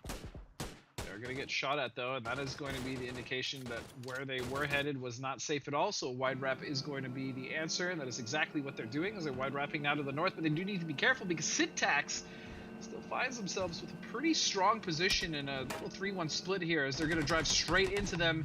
And this is where I do truly worry for the team. Oh, are they going to survive this? Wait, how did they not get anyone knocked? And they're just out. This is the fight. Yeah. And there was no fight. I'm sorry, I got excited for no reason. Lost in Sea is wow, that was fast. And it goes back to patch notes. I'm telling you, man. The Volta, the handling on that thing is a lot harder now to hit those quick, split-second turns right there. They ended up running into a boulder. And I think it's due to that. They're so comfortable using the Volta throughout Season 1 that now we get the change. Maybe they're not used to it. Habits are hard to take out. So, and the hitboxes of the passengers are increased. So it's a lot easier to hit the passengers in the Volta specifically. So something that they should definitely consider moving forward. Yep, hoping moving forward they realize that, as stacking many members into one vehicle is generally not the play. I thought they had stopped to try to split, but I guess maybe they just got the new vehicle because it wasn't damaged. It's possible. That might have been what happened. But looking at this circle now and the team's trying to set up, it does look like BIS is still trying to harass as much as possible here just on the southwest edge of the circle, and actually are going to find some members here of Syntax. And look at this! Speaking of drive-bys. Yep. The pretty delicious one from RM, yeah. You can definitely hit the U-turn and the B-Ron, but the cool kids on the edge, double M249 with a nice spray down to clean up over here. Oh yeah, they're just sweeping it up right now with that M249, as well as the nice positioning that they have. But this circle is starting to get very, very crowded, especially on this east side. We have multiple teams now, cool kids as well as Syntax. And Syntax is actually super split as well. As BIS now coming into the south side of the circle, this is exactly what we expect. SCX trying to recover, but again, Burn and Silence has been so good at reading these endgame situations as far as how they want to position and how they want to avoid the fight. However, it has not always worked out for them, and that is what I'm looking for here. They have cornered both these teams fighting here on the northeast side, but how are they going to execute and when are they going to get involved? They need to not play their hand too early, Dave. Yeah, I feel like they're the only team with the advantage when we look at the zone. So I don't want them to overextend, but at the same time, I definitely understand why they might be ultra aggressive here looking for this win. Caveman moving forward. He's going to get the kill, which secures at the very least a point for his team. Syntax trying to recover. That's going to be another member knocked. 2 members left of Syntax here, just on the edge of the circle. BIS just taking their time. They should backstab here at any moment. And again, vehicles in play, just trying to get out of a bad situation. Koba going to go down, knocked as well to the other side of Burn and Silence. Leroy. And this is just a bloodbath now. Burn and Silence just farming. They have to be careful. One member is going to go down, and this, all of a sudden, has turned into a very precarious situation here for BIS. Yeah, there it And is. by precarious, I mean incredibly easy. I thought there was another member up. Winner, chicken dinner, baby. Winner, even close. chicken dinner, baby. You can see the team comps just popping off right there. The little indicator. And looks like Santi did get knocked, but this is what you were talking about. Looks like Jedi with the MP5K was thought he trying to got buy 2 some here. time to get the pickup on the Koba, but time was not on their side. Ooh, from the off angle. Yep. Not in the cover. Even that one knock he had gotten really wasn't enough. Maybe if he had gotten 2 like I had initially thought, it would have worked out, but that one knock mostly probably not going to do much. And yeah, this was pretty free actually, all things considered, for Burn and Silence, and that's just because of the way that they set themselves up, right? Again, they seem to be a team that likes to take their time and they don't rush into the end game, and they really scope the outside of the circle before moving in, which is quite frankly given them one of the better positions both games now that we've seen them get to the end game. Yeah, and I liked how Mercy was rocking the Vector there with the upgrade, with the, I believe, the extended barrel. That weapon is really strong in the late game with the zones being so small. It has a fast rate of fire too. So you add that upgrade to it, you can shoot a little further out there in the distance. So it is a shredder. But Burning in Silence, hey, winner, chicken dinner, baby. Last game, they were consistent. They had a very challenging push that they ended up losing to. But this game, I feel like this is a team playing it slow once again, and then really popping off in the late game when it counts and playing those zones. You know, they made sure to flex out and just get all the zone control, and they held it down here. Yeah, they absolutely did. And Syntax as well, another team that I feel like we should definitely give a shout out to. I mean, their rotations have been very crisp. They've been solid as well. Their team fighting has been good, and their decision making has been really solid as well as a whole, especially when we talk about the end game. And I really just love the way that they have been able to navigate kind of the early game, even getting a little more aggressive, which is something that we haven't seen from the other teams in the early game so far in this lobby, Dave.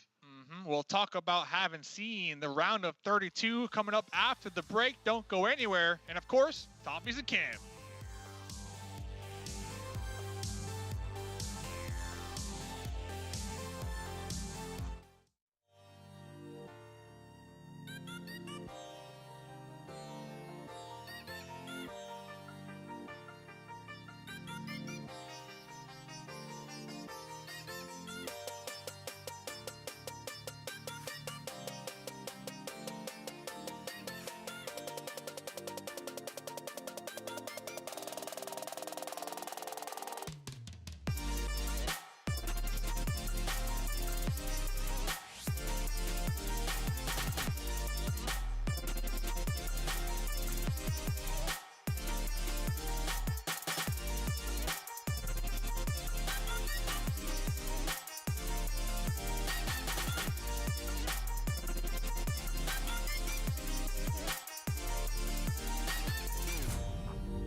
Welcome back. My name's Toffees, and we are about to get into the round of 32. The teams are getting ready. We're double-checking the tabulations, making sure everything is perfect for the competitive environment. And in the meantime, here's a few videos made by KRAFTON to teach you a little bit more about New State. Hello, survivors. With the introduction of the new season, let's check out all the updates for the upcoming patch. We are happy to announce that many of the frame optimization issues for Android and iOS have been resolved. We'll continue to work on game optimization as one of our top priorities. Let's look at some of the changes we made to Erangel. Most of the changes this time around focus around the southwest region of the map. A new area Avonpost has been added to Erangel. It's currently under construction, so see how it develops with updates in the future. A new loot area has been added to Ferry Pier, and a large factory has been added to Quarry. Also, we made adjustments to the overall item and vehicle spawn rates in Erangel. You will now be able to find the Electron in Erangel, with the EV battery now available in the drone store. Let's look at the weapon updates. The new 75 bullet capacity auto-firing machine MG3 has been added to the game. It uses a 7.62mm ammunition with two unique firing modes, 660 and 990 RPM. The MG3 can only equip a scope, but its innate bipod can be used to reduce recoil while prone shooting.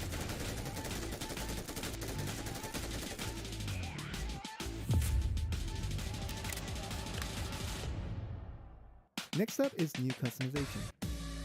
C2 has been added for the Vector, which now adds a drum magazine. This increases the gun's capacity to 45 bullets, but reload speed will be slower as a result. The Mini 14 now also has a C2, opening up an attachment slot for a tactical stock. The increased stability comes at a cost of slower ADS. Let us know what you think of the new C2 for the Mini. We also made some weapon balance adjustments. L85A3 now has higher damage and a greater effective range. SKS's bullet speed has increased. The bolt action speed for Kar 98's C1 has increased. Horizontal recoil for MP5K's C1 has been reduced. Mini 14's C1 has been revamped to increase its damage, but with higher horizontal and vertical recoil. S686's C1 now gives you the option to shoot single fire in addition to its 2-shot burst. Deviation control for the choke has been improved.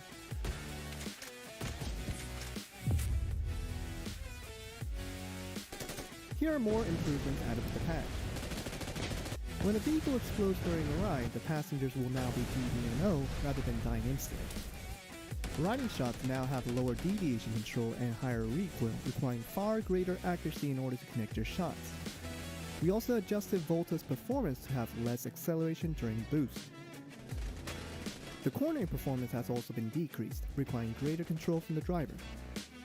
It also now makes more noise, which makes it far more noticeable to nearby enemies. We receive reports that Metstat and Nova are far too difficult to drive despite their incredible speed. The difficulty has been slightly adjusted to have less slips when entering corners and easier transitions out of those corners.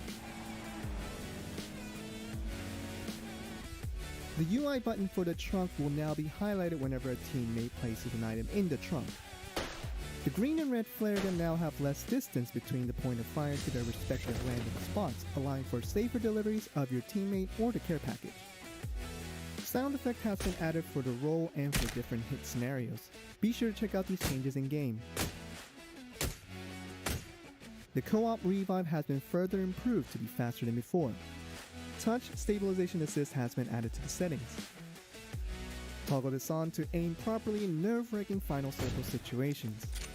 An option to enable or disable aim assist has been implemented, which actually did not work as intended in the previous update. We apologize for any confusion this may have caused. You can now check your match history for both deathmatch modes on the profile page. Be sure to look out for more related improvements in future updates. New State Mobile Season 2 has begun. Survivor tiers will be reset based on their final tiers for Season 1. The tier scoring logic has also been modified. Season 2 will feature a different reward scheme, adding a parachute skin as one of the rewards.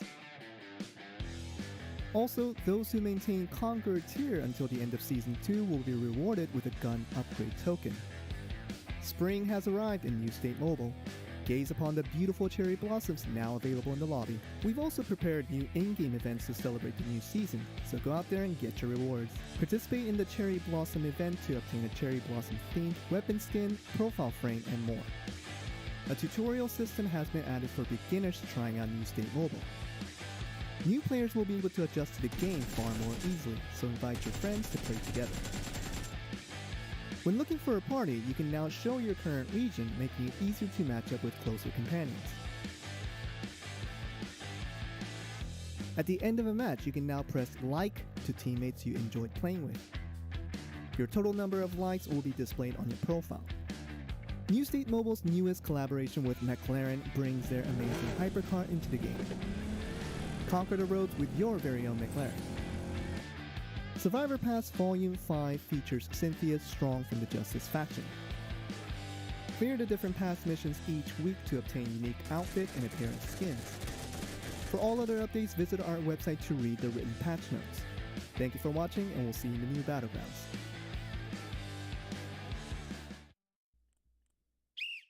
Hey guys, Coach Choco here, again with Choco's Chalkboard. This time, we're talking about how to decide where to land. Now, some of you guys have been saying, Coach Choco, that is a really nice chalkboard you have. Well, I got something to show you. I got another one. I got chalkboards for days, okay? And I got a graph here for you about how to decide where to land. So we got risk versus loot. Now, this is our happy zone down here, okay? We got high loot and we got low risk. Really, down to this area, this doesn't really exist, okay? This doesn't really exist. But we do want to end up, we'll be happy if we end up on this side of the dotted line. Up here, this is sad zone, okay? You don't want to be sad. So high risk, low loot, not really what we want, okay? So you don't really want to be up here. So you want to be either down here, or this is kind of our, well, you know what? Up here, high risk, high loot, we're kind of happy there. Sort of happy. Not as good as down here, but we really want to try to find somewhere to land that's going to have a nice balance of risk and loot, because it is really important to get that good loot, especially early on in the game. Now, let's go back to our map of Troy, expertly drawn, I must say. Some of my favorite drops here in the middle are Exhibition Hall, Police Station, and Mall. These are three of my favorites. They are high risk, high loot, but you can consistently get that good loot, and these put you kind of in the center of the map, which is really nice because it allows you to rotate really easily no matter where the circle goes. If the circle starts up in the corner, you're ready to go. If the circle starts down in this corner, you're ready to go. So I really love, especially on Troy, landing in that central location of the map. Now, if you want a little bit less risk and also good loot, Midtown and Mesa are two other ones I really like. They're more city-like, so it's easier to fight in, easier to back off if you need to, and you can just be a little more consistent there. But also puts you in that position where you still are in a good position to rotate. Now, I do want to say one last thing, which is I know there are some of you guys that love landing on the edges of the zone, okay? So if you're going to do that, I really recommend just forget all this stuff up here. Land on one of these islands, because if you have to rotate to the edge of the map, these islands are the ones that are going to be tough because you have to cross the water. So if you're going to choose to land on an edge, choose down here. We got Alamo. We also have City Hall. So that's how I decide where to land.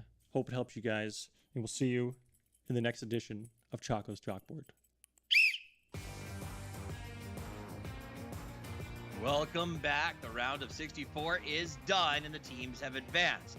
Before we go through the process of myself and Cameron Davis here showing you who is going to the next round and who are watching, let's take a look back at the things that were. It is The replay. The replay, yes. Yeah, this was an exciting game for a lot of reasons, most of which the fact that we had 4 teams that were all potentially going to qualify in that 4th slot. And the kids came out fast from the very beginning. They actually ended up racking the most kills of this entire game, which is a really big statement considering how strong the other top teams, like Syntax here, have been this entire best of 3 series. Yeah, absolutely. Syntax in particular has been a really interesting point for me.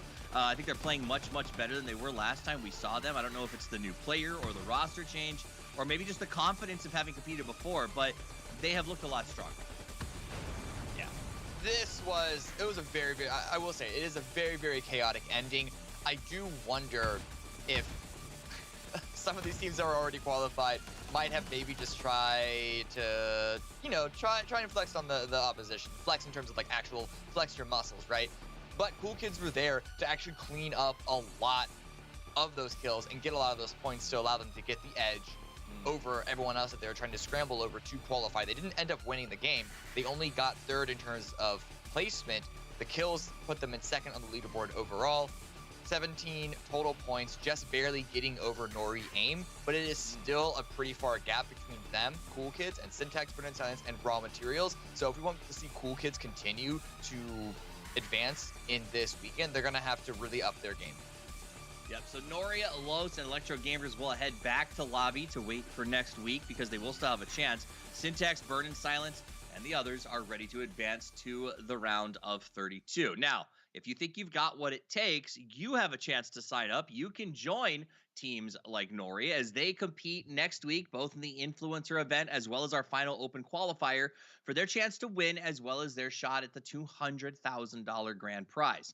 The spots are filling up, but there are still 4, 5, 6, 7 of them open after this week. So plenty of space to get in the game. Now, you got me, you got Cameron Davis, and of course, we've got 2 other casters. They've been calling the games. They know the ins and outs of this thing. It is Mustache Dave and Godspeed as we break down the action. Now, we are going to be watching, gentlemen, I believe it is going to be Group A. What haunts you? Longster Gamers, The Real Killers, Raw Material, M249 Fan Club, Wartime, Buhos, and Bird and Silence. Now, the real thing here, Mustache Dave, is basically Bird and Silence and Raw Material. They got past the trash mobs. It's time for the boss fight. Trash mobs, boss fight, M249, they are the boss in this lobby. But one team that is really sticking out to me here, Toffee, is that I haven't had the opportunity to watch here in New State, has to be Wartime. All 4 of those players, I can recognize them from other mobile Battle Royale. So I'm really curious to see how their 2-3 years of experience in the Battle Royale gaming scene helps them here in New State here, especially up against the final boss, M249. Hands down the most stacked team that we've seen so far in North America.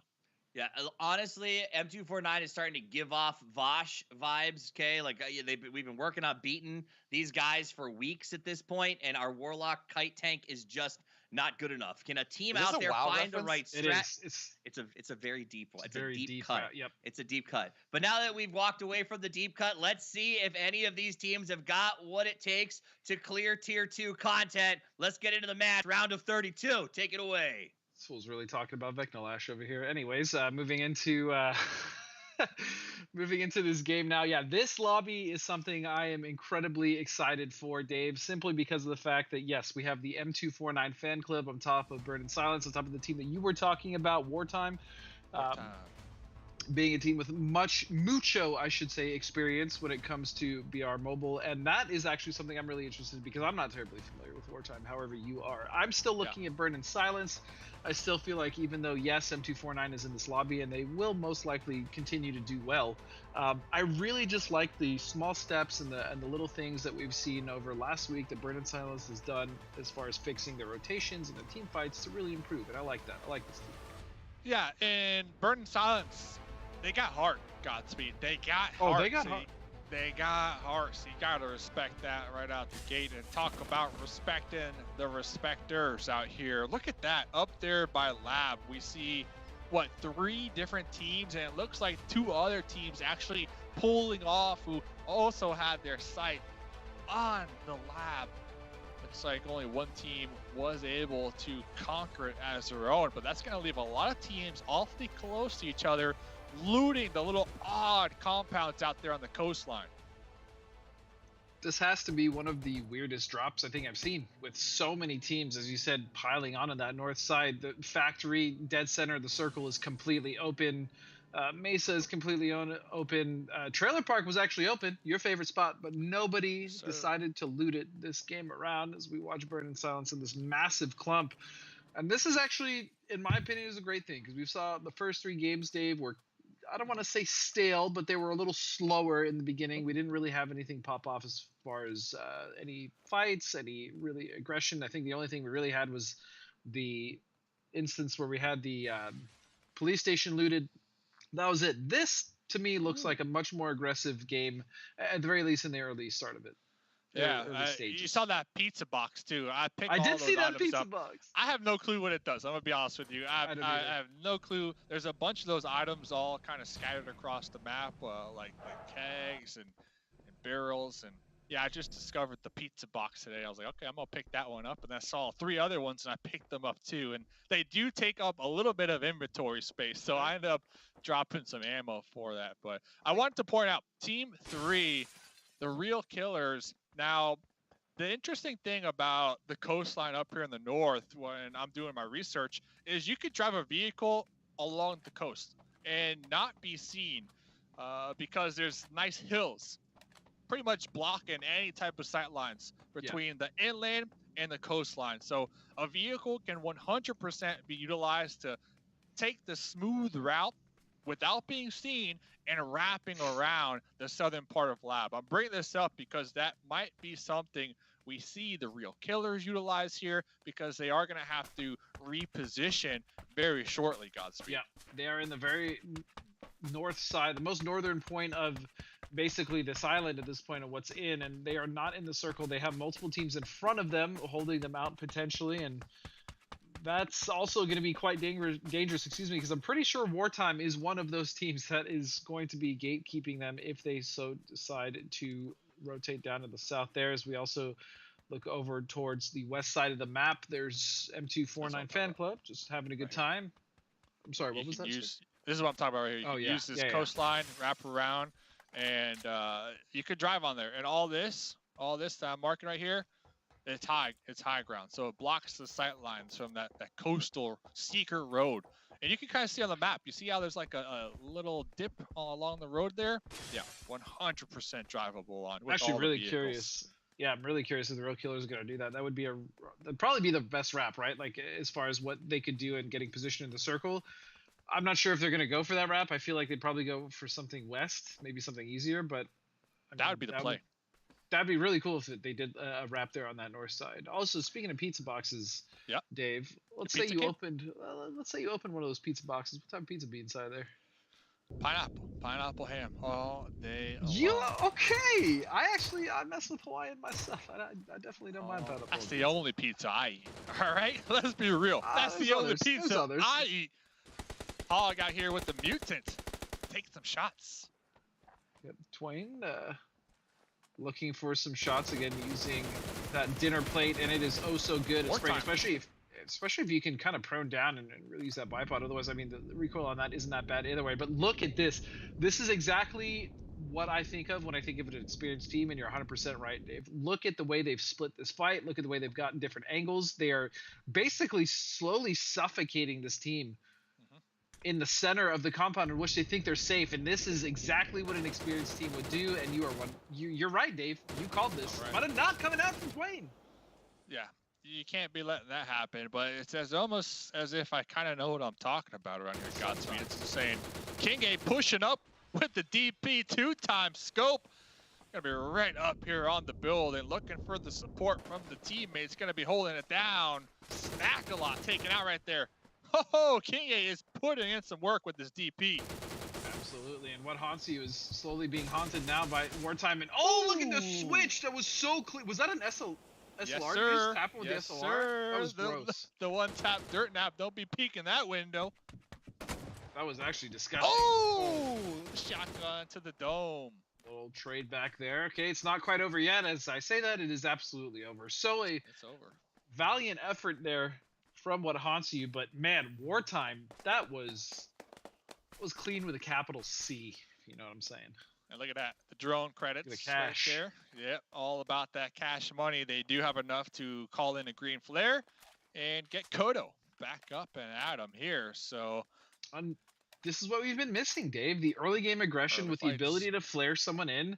None of these teams, at least the last lobby we've seen, were really utilizing that. And so to see a team, again, like Wartime, so far they look like they're pretty good at this game, and they know what they're doing. Again, the rotation, the fact that they surrounded that team of what haunts you, the way that they engaged that fight.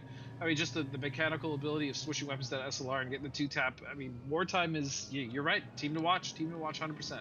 Team to watch, and I'm looking at, I want to see Wartime versus M249, because we're talking track record. M249 have the record. Last week they dominated both the Influencer Day and the Opens. They're back here once again. They already have a spot to the grand finals, so now they're trying to hone their skills, right? They're trying to hone them skills, and they're trying to get some money. Let's be real, Godspeed. There's still money on the line every single week. Why not, indeed? And when you're a team that good, I love their approach. Just the fact that they know they're already qualified. A lot of teams could normally would just kind of sit back, maybe just hang out, like, all right, we're qualified, we'll play when we play. But no, these guys are coming in every week, whether it's the influence events that we've had with our fantastic influencers, or it's just the open qualifiers.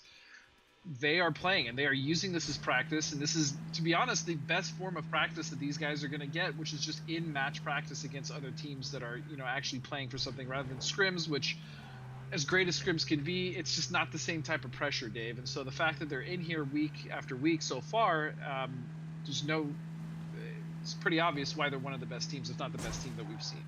Look at that. Toffee's bringing up a great point here. Long-term gamers, I just highlighted them. Team 2, I want to get your take, Godspeed. The split. Look at that split right now. What? To me, they're just looting. Was that Father Stormy and Jamil? Yeah. Yeah, they are so separated. This is kind of nuts. We haven't really seen a split like that here so far in the tournament. Looking at it with the information that we have, they're probably safe, and they'll probably be fine at the very least. Looting in that 2-2 split, consolidation is kind of what I worry about, how they're going to kind of regroup and get back together as far as the teams in between them. Obviously, Wartime, which we just saw kind of blast what haunts you, is going to be sitting up in that north spot. So they definitely can, like, for instance, Father Stormy can do a wide west wrap and a wide west rotation. But I don't know. What is happening here with They're pushing them. No, that's Buchos gaming. It's Buchos gaming. My apologies. Gaming. They must have got the intel, and they're pushing completely opposite direction. They're just driving at them. Yes. What is going on? Shots are going to come out, and King is actually going to go down. They lose 2, though. That I'm I'm confusion. Did they scout this? Did they know that Wartime is here? I have to assume they spotted out at least one Wartime member to make that call, because they were heading towards the zone, looking for a spot within the zone, and completely just turning around here, trying to be proactive in my eyes and getting some of these early game kill points. I mean, they were proactive is, I don't even know if that's the word I was using for that. It was just straight aggression. At this point, right? Buhos just drove right into Wartime. They were able to get a knock. Fortunately, that knock is going to be recovered, as Buhos also lost, I believe, at least one for that.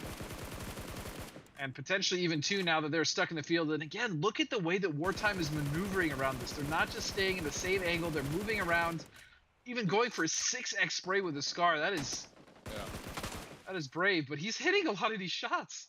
Yeah, and the fact is, like you mentioned, the spray with the Scar. Wow. The fact is, look at this, though. They are once again trying to get the complete wrap, surround them from all angles here, and just apply the pressure from all sides here. We haven't seen this from another team so far in the lobby. No, and I like this. Again, it's a change of pace, but you're not going to... It's actually... It's kind of disgusting how good these Wartime gentlemen seem to be. I mean, just mechanically as well, coming up off that ridge into a disadvantaged duel where the other player had cover in the tower. I mean, they're just shredding Buhos apart. Yeah, and Buhos right there, that meme. This is the moment when you know you messed up. That's what they were saying in the comms, because they did not need to push north outside of the play zone to take that fight. They were already rotating, trying to find a spot. They could have set up and had maybe a gatekeep and caught Wartime off guard on their rotation, but instead they chose to take the fight, which I give it to them. But sure. Wartime, their communication, is on another level right now. Yeah, Buhos definitely poked the bear there, and they did not like the reaction and retaliation that they were met with, as we now watch another rotation going by. This is actually going to be the duo that we talked about earlier, of Father Stormy and the Real Killers with that, excuse me, not the Real Killers, Long-Term Gamers with that really crazy split, but they are going to actually be able to, it looks like, consolidate and get out. But it's still such a risky split to be in, as we see Wartime now on the move. Kodo's like, why, bro? Why, bro? I was going to use that vehicle. Their teammate, Cruisin', blew it up with the burst from the mutant. So, looking at Wartime, they still have a green flare as well in the back pocket. So they are definitely prepared to take all the fights here this game. Already 8 elim points going on over to their team up there in the north. And meanwhile, M249 just south of Factory. Next zone goes up here, Godspeed. There's the shift, yep. And as you were saying, M249 is still kind of on the bottom, or at least on the south side. This shift is going to definitely push people in more towards BIS. But I'm really curious as what's going to happen with Long-Term Gamers and Wartime. These two teams coming in, converging on that north side of the circle, potentially leads to something happening as far as the fight breaking out. M249, I'm pretty sure they had already scouted this. They're doing a great job of, again, leaning into the information gathering that they have and just slowly pushing in a circle, which is something that we expect from a veteran team already at this stage, as M249 gamers are. And another game where Raw Materials, they like to kind of just sit. We've noticed, Dave, that they like to sit and find an early position so that they don't have to rotate, which has worked out for them, but also caught them in a pinch in certain situations in games past. So yeah. See if they do have an AWM though, so that's you true. have a nice weapon to kind of sit back and try to land these headshots. I get it.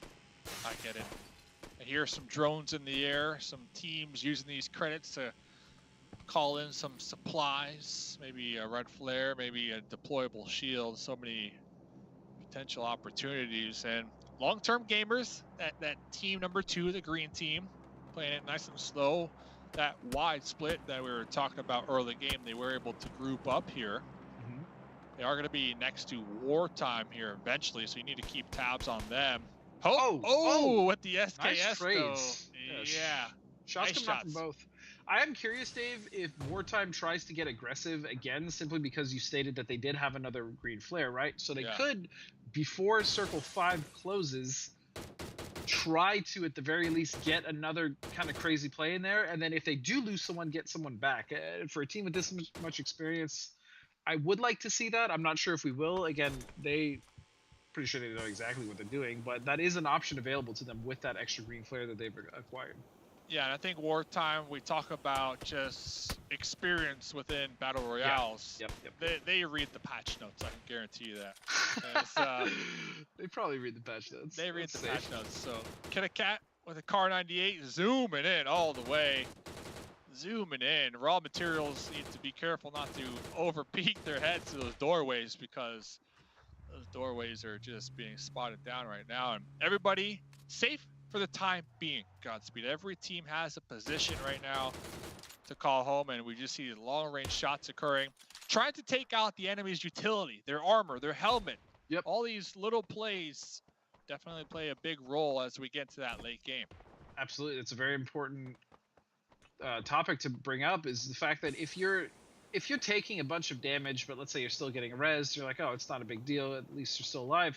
It's actually not the case, because when you're taking damage, especially if you don't have a vehicle somewhere around you that you've put gear into or something of that sort, you're no longer using good body armor. Your helmet's probably shredded. I mean, if you got knocked and you ate a headshot, your helmet might just be gone, as we see some damage there on the player that we were just watching. And so that definitely, leading into an endgame fight, can be a big factor. If you have a team coming in with full utility, healthy armor, healthy helmet, versus a team that two of the members, their vests are absolutely shredded, one of them doesn't even have a helmet, I mean, that fight is definitely going to skew in the favor of the team that is best geared. As we see the prone now, and that full spray going out. Fortunately for King A, gonna miss some shots there, but I'm just gonna chalk that up to the distance as well as the DP, because I'm pretty sure King A was hitting some disgusting shots earlier on. And Kauai now for the team of Wartime, just hanging out here on the north side. That shift is going to favor them. And now I truly do worry for the rest of the teams in the lobby. Even M249, is that position that they have, even that split, having King off to the side so far, is holding out the team of Long-Term Gamers by themselves. And so this is where things are starting to get very interesting as far as these rotations. And I do believe we're probably going to lose a team or two here before the circle closes, Dave. King A pulling back. I almost wish they wouldn't have given away their position, because long-term gamers, you have to assume, would have just rotated right in this direction. But since now they know somebody's there, they're probably not going to. M249 though, look at this, all in vehicles, going which type of way. They lost one trying to take the fight in the compound up against raw material. Yep. Jason just zooming on by. Ooh, blinged out to the max, my goodness. Oh, this is the Rolls Royce out here. 24 really karat is. gold. With that McLaren though, this is gonna be much quicker. And then, of course, this little A1 is fun, man. This electric buggy. I feel like this is the most stacked lobby so far. Yes. I know last week was pretty hectic towards Sunday, but there's a different feel right now to this lobby, Godspeed. Yeah, you can tell just by watching again the rotations, right? Looking at the rotations, look at the way how these teams are scouting. Again, this is very reminiscent of what we're used to watching as far as like PC, right? Like very tactical. These teams are planning their moves ahead, being proactive, and seeing already at this stage teams starting to employ this. Now, again, for Wartime, they're a team that have experience, but even some of the newer teams, I mean, they are learning very quickly. And this meta, as we've been talking about pretty much all broadcasts, has been evolving quite quickly. Jason able to find some hard cover here on the edge, and they saw the Electron, the bus available to use. This vehicle has the most health, most durable vehicle out of all vehicles in the game. But Kodo, I gotta point out, Kodo with the SLR has been just getting clean knocks. Yeah, knocks after knocks in this kill feed, and even some confirms with those knocks. So Kodo has just been putting in the work here so far. Hitting a healthy amount of shots, we'll say. It's Kodo, as they're just sitting so comfortable now, as Mercy and Santi will go down. Voxel as well. I believe it's just now one member left of Burn and Silence. They're in a world of trouble. It's just going to be Cry, and Cry, at the very least, I think has some form of cover as a solo. But look at this shot. Oh, beautiful shot. Cry's gonna find one, almost found two there with a second headshot. He's not gonna be able to get the flush. So that will maybe buy him time, but I don't think he can get out and res, Dave. I think he's pretty much just stuck there playing as a solo. I don't think there's a chance he's gonna make it out of that tower. It is a nice tower, but it's not in the next circle. Nope. And I think I noticed a vehicle right underneath them, so they might be able to utilize that. But the next zone will be going down there to the real killers on the edge. So now it's time for wartime. Let's see what they do. Let's see what the veterans in Battle Royale can show us here. I mean, it does look like, at the very least, the circle is ending somewhat on the road and maybe like a little bit of a ridge. So there should be at least a little bit of cover from one, maybe max two teams. But the problem is there's more than two teams alive, Dave. We have about 5. And it actually looks like Bird and Silence was able to recover a couple members there as well. So good on them. And all of a sudden, this game just got a lot more interesting heading into this as we have almost 4 or 5 full teams. Ton of little dips and hills to work with, but look at the pull up there in the north, and then there's a pull up down here in the south, Godspeed. It's just a mess. It is an absolute mess. The real killer's now trying to hold off M249 fan club as Sleep is just going to walk in the door, get an instant knock there with the Vector. That is indeed going to melt him now. In the bathroom, still have HP to work with. It's just Jason down and out. That's 2 knocks. Oh, and that was almost the start of something quite good for M249, but they are going to go down. Real killers will be able to recover at least one member here as the circle is closed and cause chaos. It's a 2v2v2 currently standing. The upgraded Vector, so good, so good. Boss with the little vehicle explosion out here. I believe we're looking at wartime. They still have a duo up, and then Hope, I think with an M249 with the shield upgrade from Raw Material right behind him in the bush. Blue is pushing out Raw Material as they're going to have to try to make something work. They're coming out the blue. It's just down to Hope now. You see that? Wartime. They got a green flare up. So he's going to be coming down with a pistol, Dave, into a zone that, how do I put this kindly, kind of sucks. As in, there's no cover, there's nothing to play for, and all he has is a pistol. I think it's a 45, too, if I'm not mistaken. You know what they could do? Just coast up there. I mean, there he comes. He's coming down. He's down. Did they notice? In the blue. Oh, no, not a chance.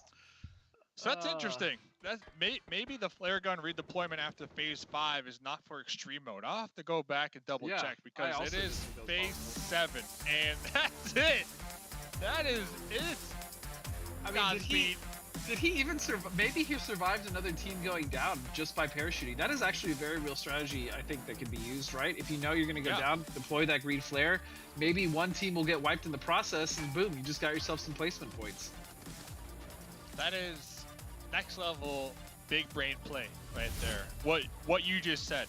If you could still redeploy this lane to the game, 100%. That's a tactic. You know, your team's done. There's nowhere to go. Pop the flare, try to stall for time, and those placement points, because first place is 10 points, second place is 6 points, third place is 5 points, and if I'm not mistaken, last week a team qualified by only 1 point. So every single point, 1000% matters here, and that could be the game-winning play. Yeah, absolutely. And again, those kill points matter 100%. And if you can stack up enough, like you said, maybe you don't have to worry about placement. If you're farming kill points, if maybe you're not getting the best placements overall, sure, you can just sit back and get kills. But I think the combination of both is definitely where most of these teams want to be, Dave. All I know is I need a little more time to comb through these patch notes one more time. Ladies and gentlemen, don't go anywhere. Toffee's Cam after the break.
Welcome back. Game 1 is in the books. 2 more to play here in the round of 32. And Wartime comes up big with 13 eliminations in match 1. Despite the chicken dinner going a different way, it didn't matter because kills are worth a point. And when you get that percentage, 32% of the lobby's damage done, you're going to get the win. Let's take a look back at exactly how the journey went, though, Cammy. You know what time it is? It's replay time.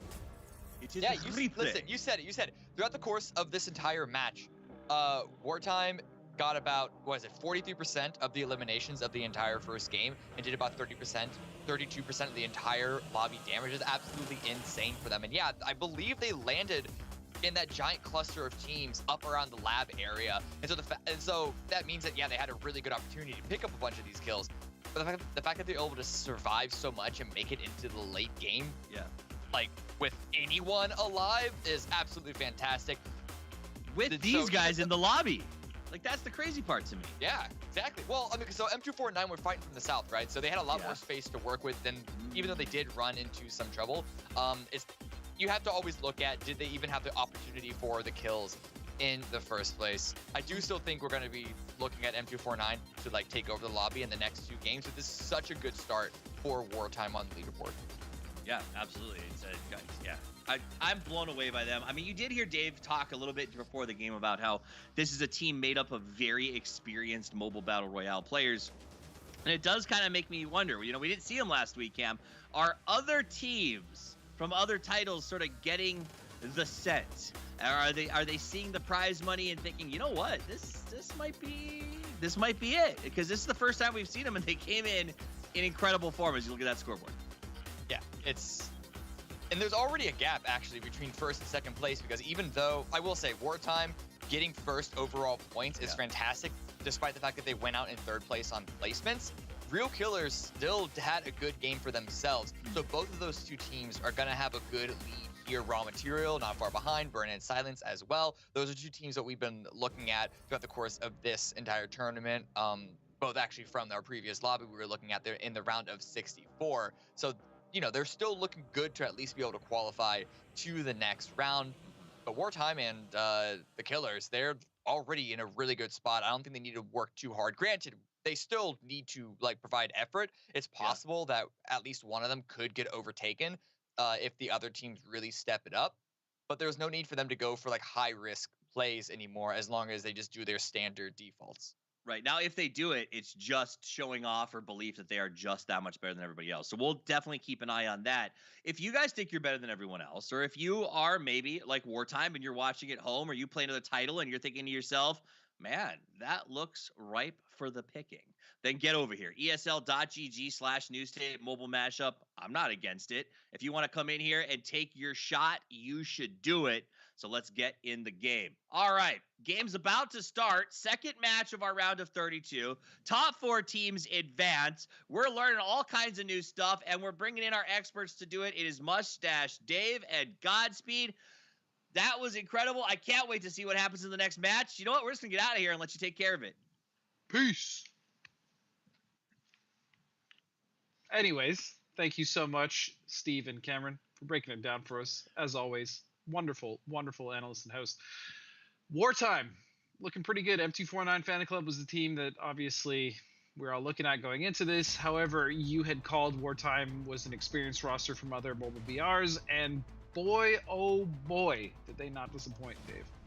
Yeah, you could clearly see it just with their ability to easily, I'm saying easily, wrap around the squads early game, get them pinned down, and just methodically take them out one by one.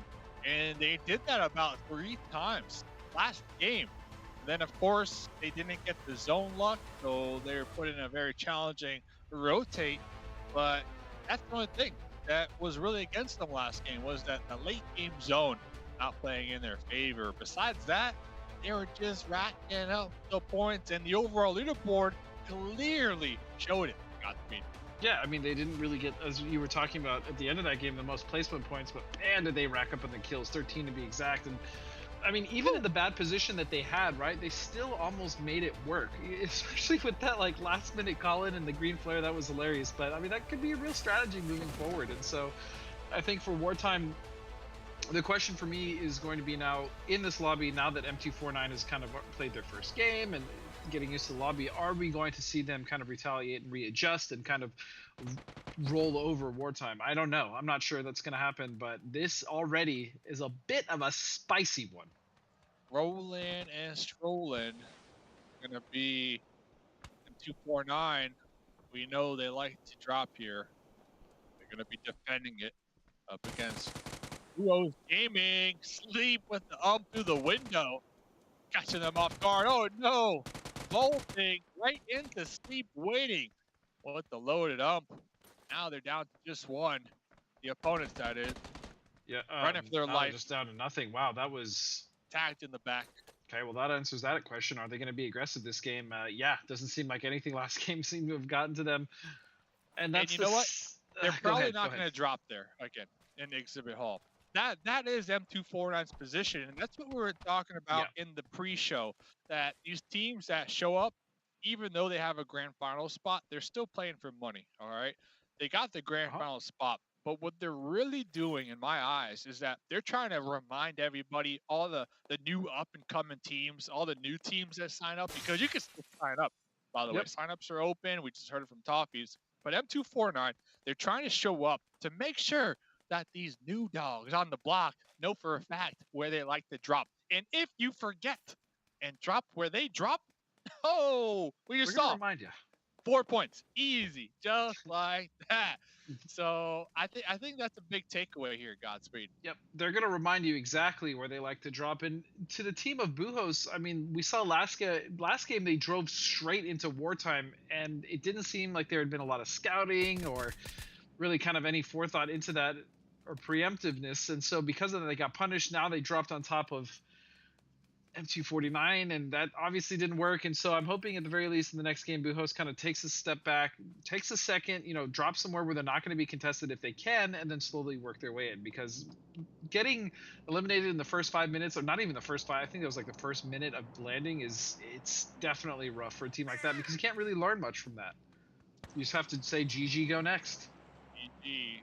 And talking about GGs, once again, long-term gamers with an interesting 3-1 split pull out we see in Graveyard. Now, one thing I can note about Graveyard is by the center statue, there's a lot of drone credits. It's just all over the place. So if their plan is to have one of their teammates drop somewhere where there's a ton of drone credits early game, I kind of like it.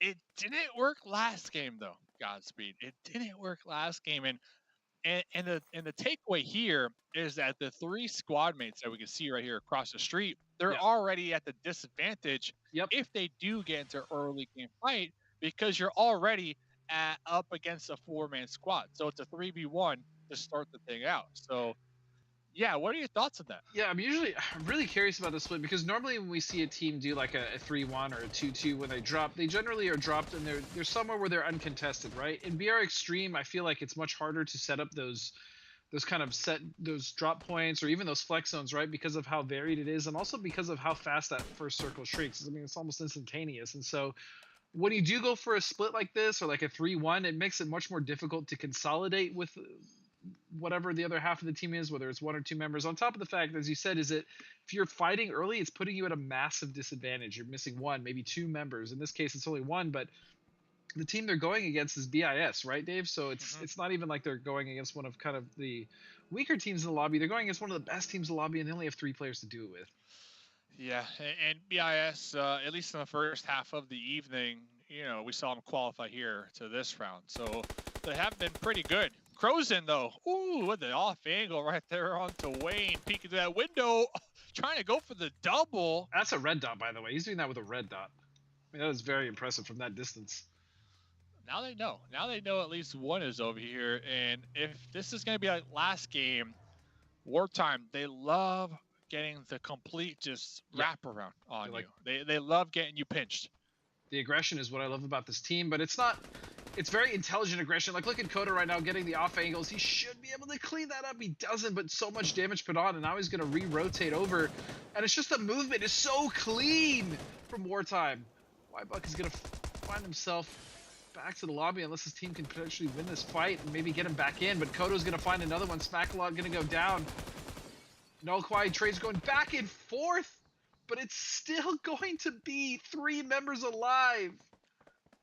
3 members alive for Wartime is basically just hunting down the very last member of What Haunts You. My goodness. And a bunch of credits to get the pickup. Oh, credits back. abound, absolutely. Credits abound, and they're truly taking advantage of the fact that there's a thing called drone credits, and if you have 1,200 of these drone credits, there's a thing called the green flare that you can get your teammate back up. I see. And they're 1,000% showcasing their experience in BRs here because they're taking the early fight. So if things don't go their way, there's still plenty of time for them to get those green redeployment flares up in the air and get their teammates up in the air. And the key point is early game, because early game, the chances of getting third-partied are a lot less on top of that. And I think that's critical to when you call in your teammate, because you don't want to call in your teammate late game, mid game, where there's just eyes looking everywhere. Your player's not going to come down like we saw last game. So the early game factor is a key takeaway. I was just about to make a call back to that last game. Like, do you want to be that person being shot at by literally everyone in the circle? Probably not, as we finally see circle shift now, and it is still somewhat centered up on the mall with a little bit of corn wall in that circle, but multiple teams still not in, as well as we see BIS stuck down in that potential fight right here with the other members, long-term gamers, I believe it is. Remember, And they have Pullout all the way over here. Yep. So Pullout and they've already lost one. help. So this is a 2v4 right now. It's now a 2v1. Pullout is nowhere to be found, and this is what Dave and I were worried about. When you risk a split like this, especially in the early game of BR Extreme, where teams are kind of very erratic and there really aren't very many set spots to drop, especially if, like, let's say you loot exhibit hall and it's not even in the circle, it's not really even in, causes a lot of issues for these teams. And so splitting like this it's a very greedy play, and it can work out, but in this case it absolutely did not. And this is the second time what Hansi has gone for that split that has cost them. So many drone credits. So many drone credits. I love looking at the drone credits. Got to be. I don't know if you've noticed that here. You love tonight. drone credits. I love drone credits, dude. Hey, you know what else I love? M249 making a push over here at the mall. Yep, raw material now have to deal with the raid boss that Steve called them is M249, and that is exactly what they are. They've pretty much dominated every lobby up to this point as Jason finds his way inside the building, and RM is set up for this now. They should be able to, at the very least, give them a decent fight, maybe a trade back and forth as they all do find themselves on the roof. But M249, very cautious as to how to approach this. And that's the one thing I really like about this team as well, Dave, is they're not overzealous, right? They're not impatient. They're willing to take their time and make sure that they're taking the fight in the correct way, at the very least giving themselves the best chances to come out of that fight the winners. Yeah, it looks like M249, they're going to have at least 3 of their teammates on the first story, and they're sending one up to kind of sneak up these stairs and get that alternate angle. But Loki on the roof kind of anticipating that right now from raw material. Yeah, it's a very clean setup from raw material. It's basically meant to stop and push up, right? They've taken the roof, they've taken the highest point of this compound or this area in mall, and seeing as it's dead center circle, I actually can kind of foresee this stalling out a little bit, just because of the fact that both teams don't necessarily need to make a play, and either push from either team is quite dangerous. We do see nades and utility starting to come out. That nade might find its mark, or at least do a little bit of damage. Kitty Cat is going to back off, and this is one of those fights that kind of I really don't like being in these, because it just causes so many issues, especially if a third party comes in, Dave. Oh, well, they're pushing now. Kitty Cat going to be breaching the doorway. Loki on the outskirts position. Compromised. M249. So Loki has the upgraded one with a little extra added shield on the M249. That might have been the saving grace right there, and Sleep on the outskirts with the Tommy gun now, trying to get that spray down before bolting on in. Got to be careful though. There are multiple members knocked of raw material, but I believe that they're going to get that recovered. And now this is Sleep the solo. Yep, Sleep the Solo turned it around. Raw Material with a beautiful recovery there. It is now a 4v1. Trick has to be careful not to overextend and get knocked here, because if they give Sleep too many isolated 1v1s, that could spell trouble, and that's 2 knocks. This is exactly what I was worried about. Going in 1 by 1 in a 4v1, that is the worst possible thing you can do. 50 bullets locked and loaded. They know where he is. Going to be throwing this grenade. Sleep going to be pushing out, kind of jumping around, and then making their way to the rooftop right here. Beautiful play. Has sight lines from above. Is Sleep going to do it? This team is so dangerous, even with just 1 member left. Oh my they goodness. Don't know. They don't know. With that Tommy gun, he's going to switch to the DP. Might find something. I don't think they've spotted him out yet. Oh, shoots a little early, but still with the high ground advantage, he can at the very least watch the stairs, or at least any angle that they'd want to come up on him on, so it gives himself a good chance to be able to take a duel. Raw Material also has to be careful, Dave, not to give him more isolated 1v1s. That's why they've lost 2 members already. As other teams are starting to get wise to this as well. They can hear this fighting happening at Mall, and you see off to the side there. It's a very, very real chance that Wartime get involved, and that is the last thing you want. So Loki's gonna come up and he's gonna get knocked. It's a 1-on-1. No way. No way. Did Sleep call in a drone too? I see a purple drone. That means Sleep called it in. I don't think it's his drone. He did. It is. He got the green flare. This is huge. Oh, and he my called goodness. it. Oh, insane. So now Sleep can go for the aggression here. And if they get taken out, their team members are coming back in. Exactly. And now he's trying to look for any angle to... Oh, my goodness. He's so smart. What a play. What a play. I'm not sure he's actually going to spot Loki here. He's gotten to a decent spot where he could res, but I'm sure they heard that flare as well. No utility, only smokes available, so he can't throw any nades. The reason why we don't see him, otherwise I guarantee you he'd be tossing those in there. M249 coming in now, another member for Sleep. It's joined by Kai Raz.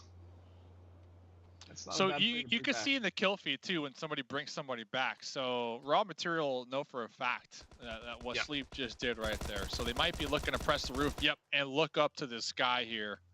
And now this is the chance for Sleep to make something happen. He's heard the shots. He realizes that they're melting Kairos in the air, and that was potentially his opportunity to try to bring it back, and now he's making the push. It's a little late. But he's going to try to find one, and he sees... Does he not see him? Oh, he does.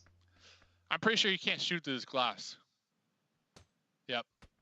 They're looking at each other. I want to make sure they can see each other, but someone actually just took a shot at Loki. And it wasn't Sleep, and he took some damage there. I think it was Wartime out there in the distance, just cruising on the outskirts here. And that might be the call for Sleep, just to pull back. You know, your teammate wasn't able to successfully land and help support the cause out here. Regardless, Sleep has just been stalling for so long, buying so much time. Got 2 elim points, almost 3. Oh, popping their head back up once again. They don't want to give this up, Godspeed. No, they want to get rid of him as fast as possible so they don't have to deal with him, and that's definitely the play, but I wish they did it together, playing for trades, right? In a 2v1 situation, you never want to run at the person different angles, just different timings, giving them the ability to make the comeback happen. That's actually why we're in this situation in the first place. In this 2v1, it was a 4v1. Sleep able to bring it back quite a bit. So we now move over to Burn and Silence now, finding themselves a nice little drone. In a good position still in the circle as well, Dave. Yeah, I really am curious to see how that one fight unfolds, but I just want to mention that long-term gamers, I believe Pullout called at least like 3 green flares by now. This whole time the fight was happening at Mall, I just kept seeing Pullout get a teammate back up and up and up. All you need to do is buy 1 green flare, and then you can also buy green flare ammo with credits. So a green flare 1 ammo is around 1,050 credits altogether. So Pullout, the insurance policy, although they have no elim points, they have been doing their due out here and making sure that the team is still alive towards that mid to late game. Yep, kudos to them again for surviving with that really wild split. The fact that they got punished, it's good to see them at the very least recover a few members now as the circle has settled in, and Looks like Raw Materials has actually gotten the drop and a player back as well. So Sleep is now back to a 1v3 situation over at the top of Mall. I almost want to watch Sleep again, just because. I feel like they got the clutch factor, and I don't say that lightly. He actually is going to potentially. Oh, he melted Got him! He actually Sleep. melted him. 70 limbs on M249, by the way. 7. Oh, man. 7 I limbs love and we're just watching barely this. halfway into the game. Yeah, I love watching this, Godspeed. I do. Oh, I love it. I really, again, the drone shop and just the reses and the different green tools. flare. There's another one. That's another flare. So he's going to try to bring another member back. Now, what I'm curious about this time is if he's going to use that flare as potential bait to try to get a knock on one of the remaining 2 members of Raw Materials here. So he might just get pushed. Oh, he is. 2v1. He's going to find it. Where's the trade? Where's the other member? Yikes. No, you cannot make a play like that. You know that Sleep is still in the building, and that is a huge oversight. Yeah. Yikes. I know you have the shield on the M249, but the rate of fire on the Tommy gun is just way better. Oh, and the way Sleep is playing this is so clean. Kahneman might find him, but the pressure is on. There's a member coming down of M249, and there he is. Don't let him get him. Sleep. Don't let him Sleep, get him. yeah, Sleep should really try to do whatever he can to stop this from happening, especially because it's a 1v1. Jason, even if he does try to drop off to the side, there is a chance he takes a good amount of damage here, or just gets knocked straight up, and he's just erased. That range is just absurd. You know they're on the roof now, though, Sleep. What's the play? I see Sleep on the map kind of wrapping around. Oh, on the roof, on the roof. Okay, the final countdown, the 1v1 to see who wins Mall. It comes down to this. Tommy Gun versus Tommy Gun. They are going to spot each other on the other side of that dome, and again, you can't shoot through that. And Sleep called in another teammate. It was actually a really good nade. We out of here. Yeah. We are out of here. Raw Materials. They don't want the smoke with Sleep. No, they Sleep really does don't. not give up. Oh, there's no way he lands all these shots right. There's no way, surely. No, he's not going to, but... Oh, there's your consolation prize right into another team, and it's going to be wartime to clean up that kill. And look at this, Godspeed. M249 back up to 3. And it's all because of Sleep right there. Talk about a clutch player. I'll tell you this right now, Dave. When he was 1v4 against Raw Materials, I thought he had no chance. I thought they were going to play that, as a group. I thought they were going for trades. It's not what happened. As we now move over to the real killers now, running into Burn in Silence here just on the southeast part of the circle, and so far not going the way of Burn in Silence. Dave, let's be careful. Mercy potentially getting flushed here, but look at the utility usage, Dave. I feel like that was its whole match in its own. I gotta get back. It really was. was. I totally forgot that there's other teams in the lobby. That could have been the end game. Yeah, Sleep put in so much work, and now M249 are gonna be making their way up to the north, up against long-term gamers. Sleep really low in the health department, but I'm really curious to see what they can accomplish, because when you do parachute in, you don't have any gear, so they had to loot really quickly before moving forward. And now Sleep, the last one alive, once again here, Godspeed. Again, man, he just can't get away from it. Kara's going to get knocked there from one of the members of Long-Term Gamers, and finally, go down. But at what cost? What a game. Yeah.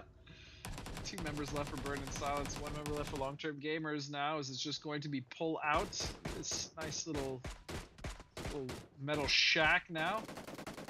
Wartime still taking shots, and quite impressed with the real killers here. Their position, the fact that they have taken their time on the southeast side of the circle, and they've actually carved out a nice little piece for themselves, Dave. So quite impressed so far with the real killers. Yeah, they have been real killers, big chillin', and Wartime, big chillin' on the edge. And let's see, Santi, spots an enemy, pull out the insurance policy. Pull out's not even moving. Oh, easiest. Pull out. Easiest grenade of his life. Pull out was like, I hope they don't see me here. I see the footstep indicators on my mini map, but I just hope no one sees me here in this nice random shack. In the middle of nowhere. Middle of nowhere. They thought they were safe, but they couldn't get on out of there. I actually think this circle is sick. This ending is sick because this plateau that they're on, Dave, is just such a cool fight to watch. There's a lot of angling and posturing that you can do on this. It doesn't necessarily favor one side more so over the other, and I think these are the fights that I truly enjoy because it showcases what a team is truly capable of when it's an even match as far as terrain is concerned. Kawhi trying to push up, trying to get the opening knock with a grenade, and Kodo immediately hitting the dirt in that prone position with the upgraded M249. This comes down to a three-way standoff here, late game. I will say for the real killers, they're in much more trouble than BIS or Wartime. That's for sure, as they are pretty much stuck on the edge of the circle, back to the blue, using all the utility that they can. Rock's not even in. I think it's just down to Mitch at this point, and I'm not sure what he can do. Maybe try to get a kill, a cheeky flush, just a point where he can, as pretty much all three members of BIS left alive are headed towards that direction. But they have to be careful because it is Wartime that is spreading and taking control pretty much all of the circle, and that is what I'm most afraid of for Burn in Silence. Yeah, Wartime, they got the numbers advantage. They're looking to take up the zone control right now, and they're looking for the chicken dinner. Mitch. Oh, Mitch. Oh, and he was spotted by some clean shots by King A. And just like that, it's over. It's down to a 3-on-4. It's Wartime once again in the end game, and also with the most disgusting spread in the circle. But it is Zera off to the side of the northwest side. He's not completely in just yet, and there is a chance Cry could catch him. But it is still two members of Wartime in the circle, and they are fastly encroaching on this kind of awkward split that BIS finds themselves in. You're done. You're done. Oxel, Mini, trying to get the backpack of King A. But the 2-2 split right now from Wartime, I think is just too strong. Godspeed. Controlling the whole zone, getting all the angles here, and making sure to flush out these snakes. I mean, it was just so clean. The way that they wrap this beautiful shots, and that is going to be one of just as easy as you like. If you are Wartime, that was as easy as you like. They just came in, they cleaned up the kills where they needed to, and is there a new squad, rising to the ranks of top dog here? Because M249, not to be outdone, Sleep, my goodness, what a game from him. And we also have to give it to Raw Material, right? They played last week. They didn't qualify. They qualified in the first 3 matches tonight that we got to see, making it to the round of 32. And just the fact that they were able to hold their ground for so long against M249, hands down the best squad in the lobby, at least when we're looking at the numbers, for the last week and now this week. Of course, Wartime definitely improving, or no, just showing up and impressing, right? That is.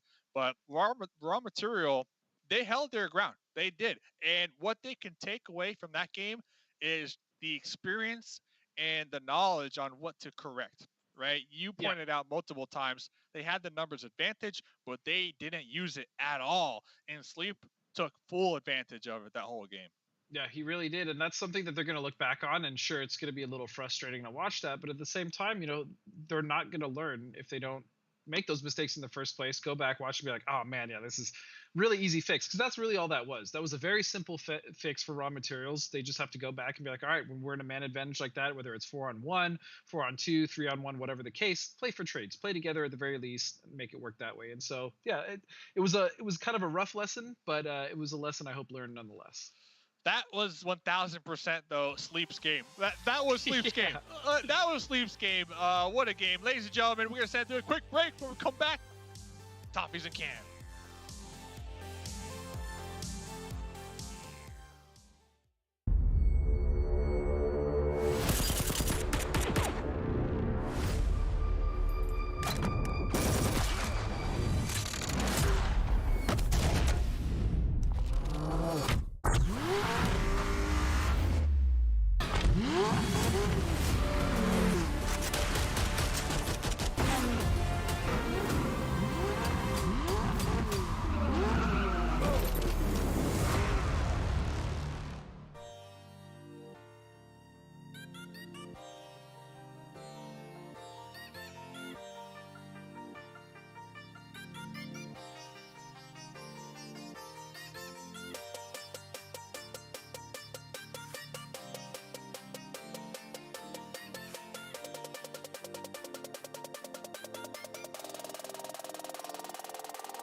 Game 2 is done, and with one more match to go, M249 has been caught napping. Sure, they had amazing sleep as he dominated on the mall, but it wasn't enough to take the win, and they are in genuine danger of going from being the #1 team in every event we've had so far to not making it out of the round of 32. We're going to show you those scoreboards. We're going to talk through it, Cameron, but before we do, replays!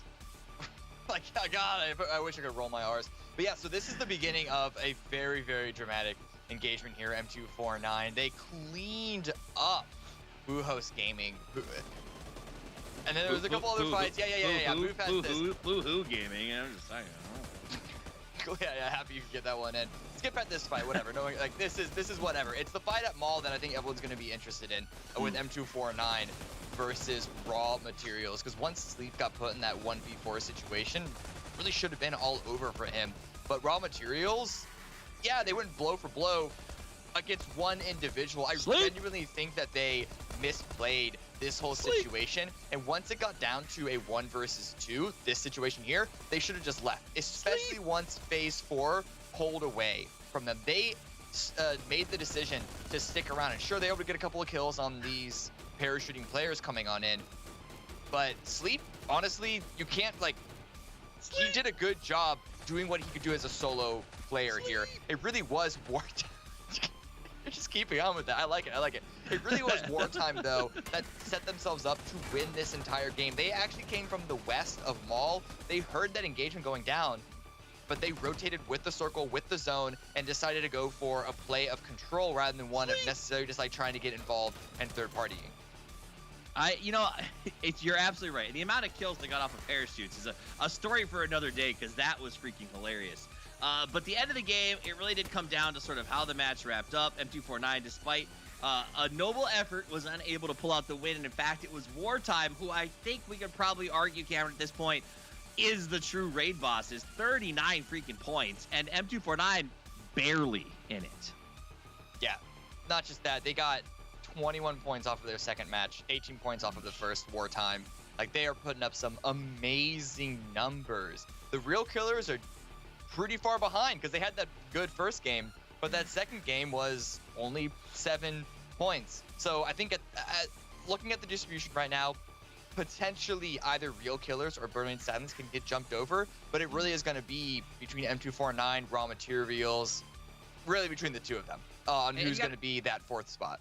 Well, you got to remember, M249 in particular is only in the fourth spot because of what Sleep was able to do, hanging on by his fingernails. I think he ended up with 5 Ks off of that by himself, which otherwise they'd be firmly in the right side. And that's, not what you expect to see from this team. Now, I will say this. It was an amazing game, especially for Sleep. And if you at home think that you have the best game, okay, if you and the squad know how to play, this is your moment. New State Mobile has just kicked off the Beat My Best giveaway. The idea is very simple. Post your end of match results, tag your friends, and see if they can beat your best. Win Sandy has already gotten in on the action and posted his 12-kill game yesterday. Make sure you follow the link below to enter for your chance to win NC coupons, a $1,000 Amazon gift card, and your choice of an iPhone or Android device, the latest and the greatest. Post your best stat line to see if you can beat my best, see if you can beat Dave's best, see if you can beat Cameron's best. I'm not worried about you beating Godspeed's best, but I think the rest of us could maybe be The one man who is actually a pro. The one man who's actually played pseudo-pro New State and real pro PUBG. You know, it's because you don't have the finger sleeves. I'm Platinum 1. I'm Platinum 1. Relax. Did you not remember how close that New State launch event was? I'm pretty sure I was actually leading after 2 games. You were leading. You were leading the winner as he followed you around the map, taking all your kills. Exactly. So why are we not worried about me? That's all I'm saying. I'm just trying to defend myself. You know? I feel. All right. Let's get Dave. Dave, you're Plat 1. I love it. I would say humble brag, but that was like a super brag. So as a Platinum 1, give me insight. For me. It's good for you. Why are these? Is this new? This wartime team? Like they're wild, but they haven't fought M249 yet. That's I've noticed they haven't gone head to head, and I need to see some head to head. Hey, we're gonna see the head to head right now, Toffee. It's the last game of the night. Players loaded in a plane, ready to drop. M249 versus wartime. I can guarantee it. It's going down, man. It's happening. It's going down. The last game is going down. It's time to drop into the action. You get into it. We're getting out of here. So, Godspeed, yes, I'm Platinum 1. Yes, you know, it's a flex. But last night I got invited. I thought it was. That's where I'm going with this. I got invited to a Conqueror lobby. And I played a couple matches in that lobby, and I was getting shredded, dude. I was like, that's shocking. All my Platinum 1 skills not setting me up for success in a Conqueror lobby. And I'm bringing this up because I guarantee you, all these players in this lobby, bare minimum, they're a Conqueror rank. That is bare minimum, just based off of what I've been talking to these players with here. So I can only imagine playing in this lobby.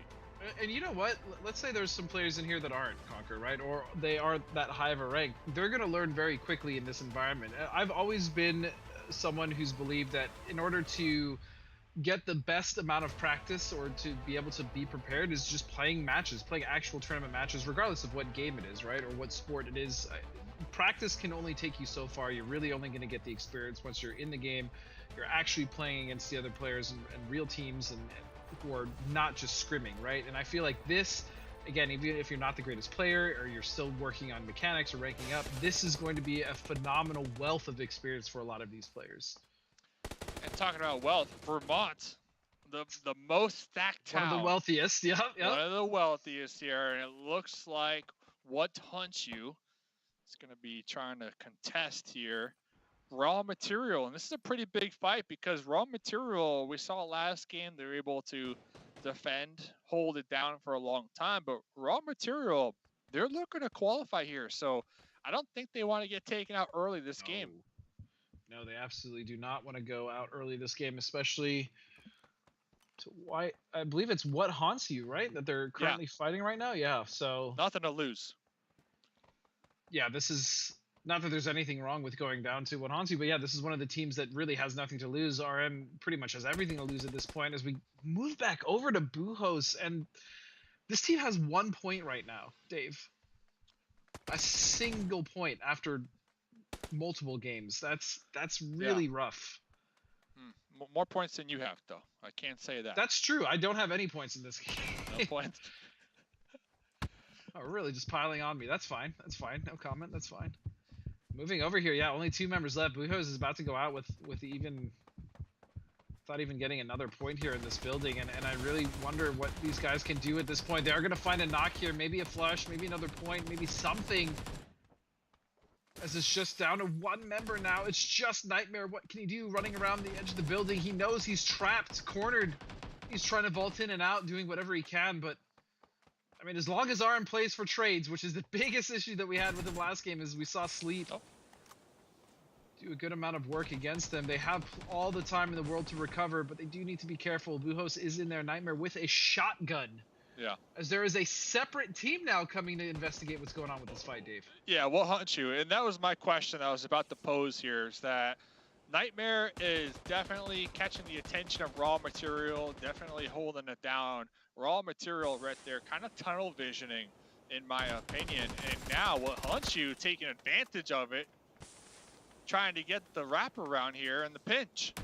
Yep, and this is causing all sorts of problems, but not for Nightmare, actually. He's kind of chilling up in the top top floor. This is second floor. He's being chilling, if you will allow me to say so, Dave, as he is basically just gatekeeping the top. He's got to be careful. Flashes out. His back is turned. And that's the shot. You cannot push upstairs so hard. 1 HP. He's still living. Does he get the other one? Does he get the other one? He whiffed. Oh, he gets it.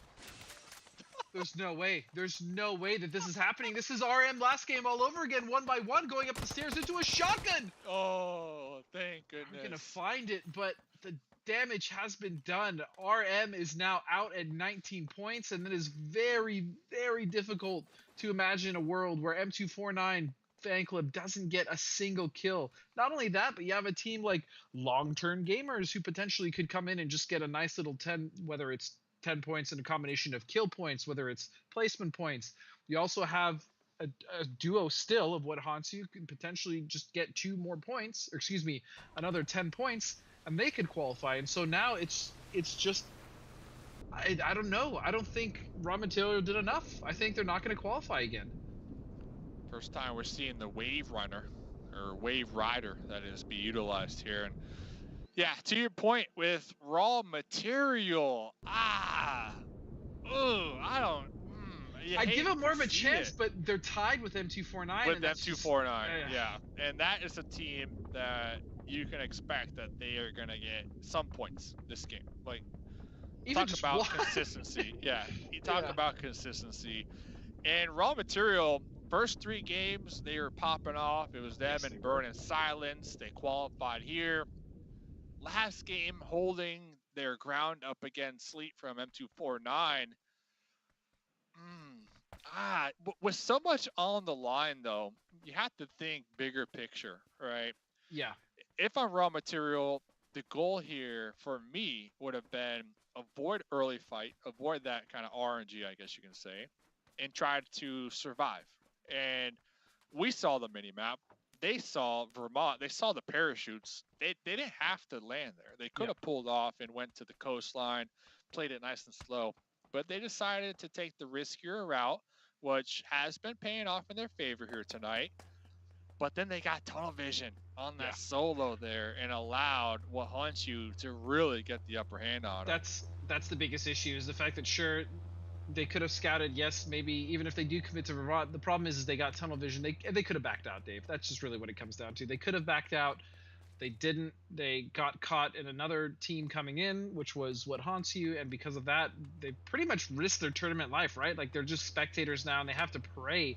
But not only that, they've won the tiebreaker with M249, but M249 on top of that can't get any kills or any points at all. So they basically need to go out like now, right, in the next shift without any of the teams going down before them. And I'm not sure that's going to happen. I mean, I'm keeping an open mind, but yeah, RM is now just at the mercy of this game playing out. Take the shot. Take the shot. It is a mini though, so yeah, I know. Parkour.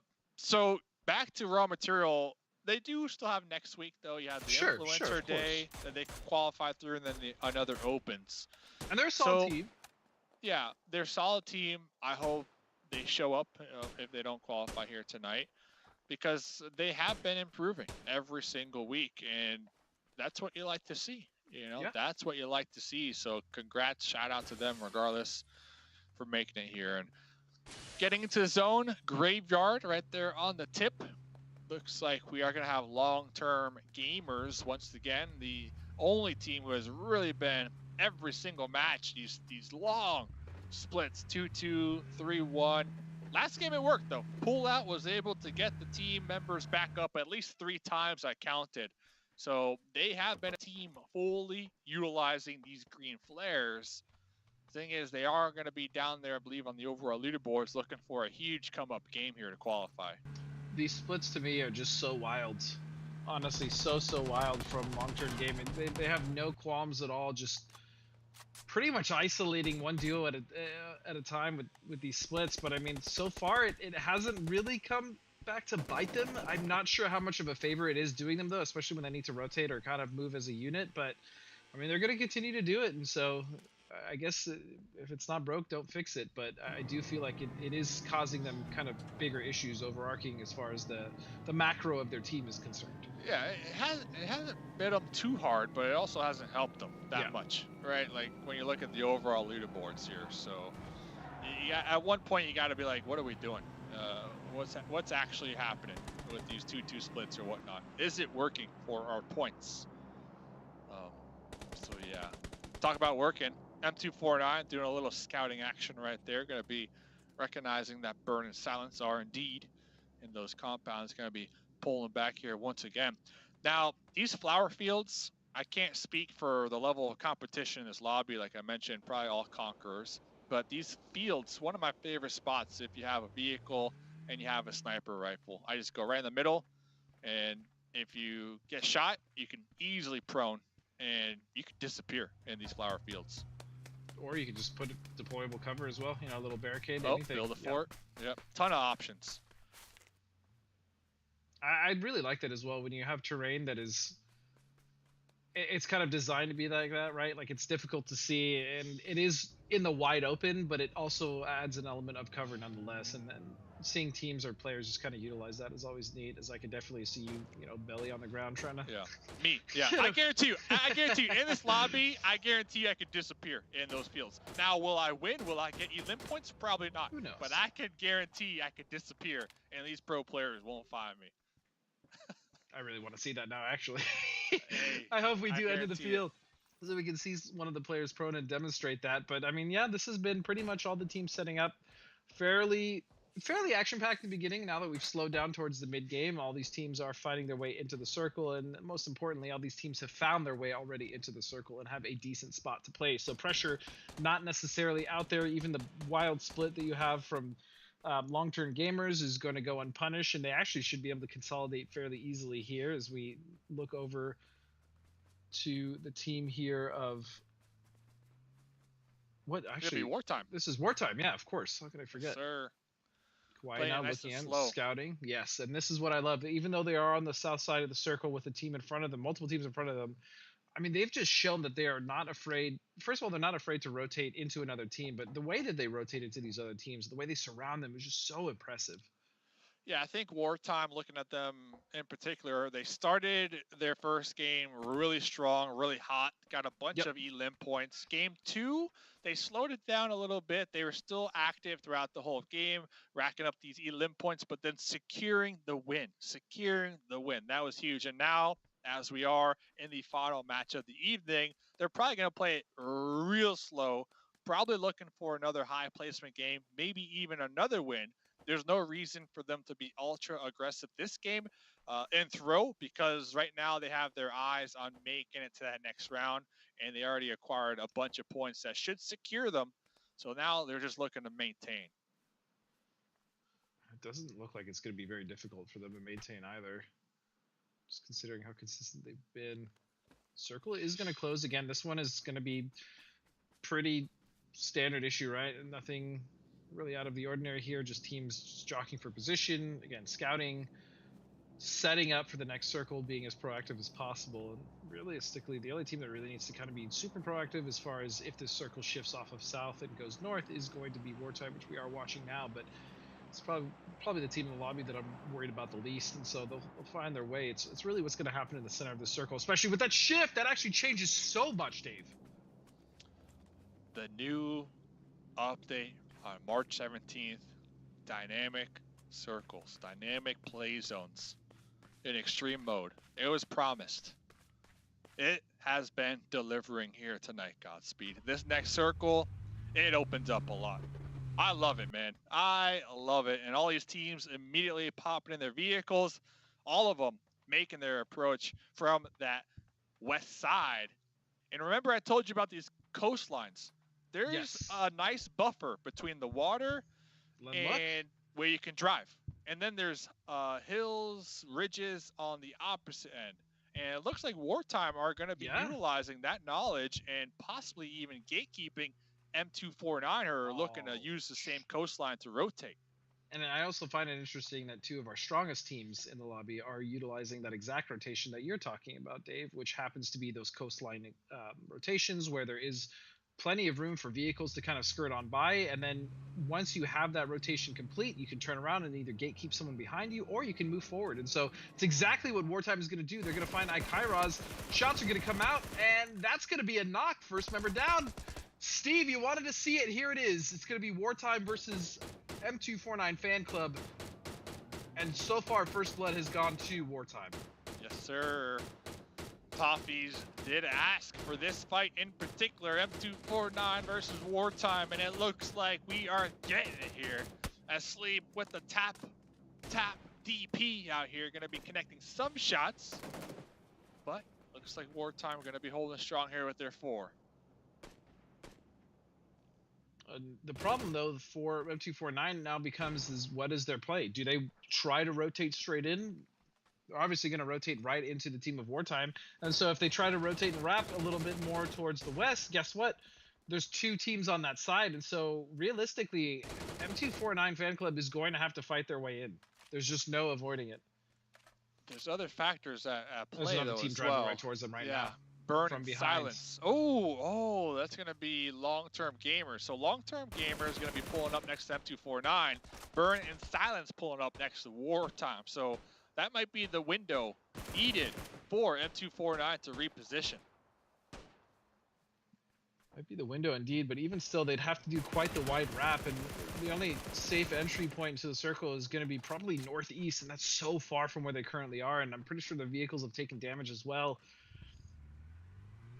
And on the other side of things anyways, look at Burn and Silence. They have almost complete control of the east side of the circle. In fact, they have a lot of control of the center of the circle as well. There's that massive bridge there you're seeing Cry driving away from.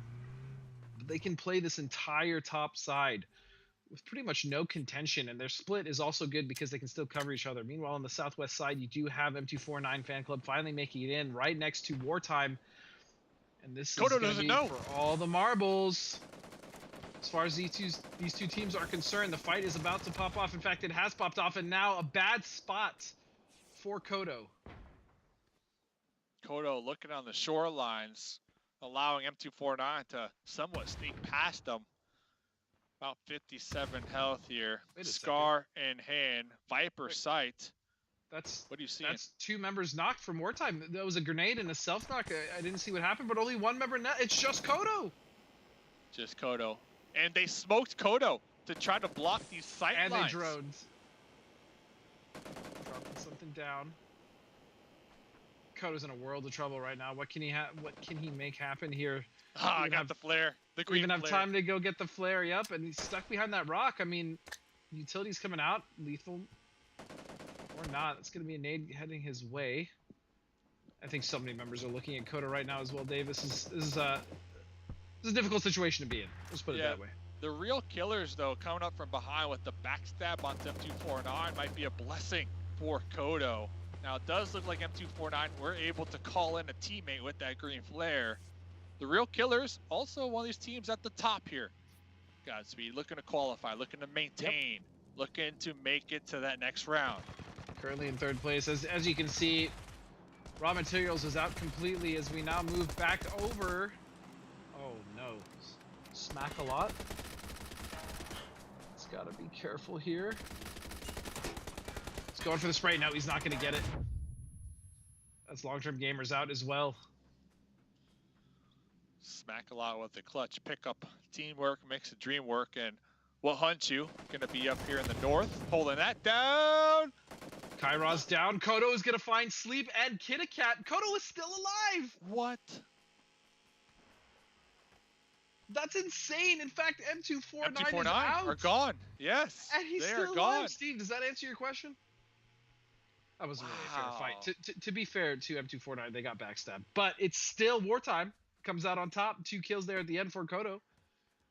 And they will survive. It is down to just 4 teams. Only one of those teams has a complete roster up, and that is going to be Burn and Silence. The other 2 teams losing 1, and Wartime is just crippled. It's down to Kodo.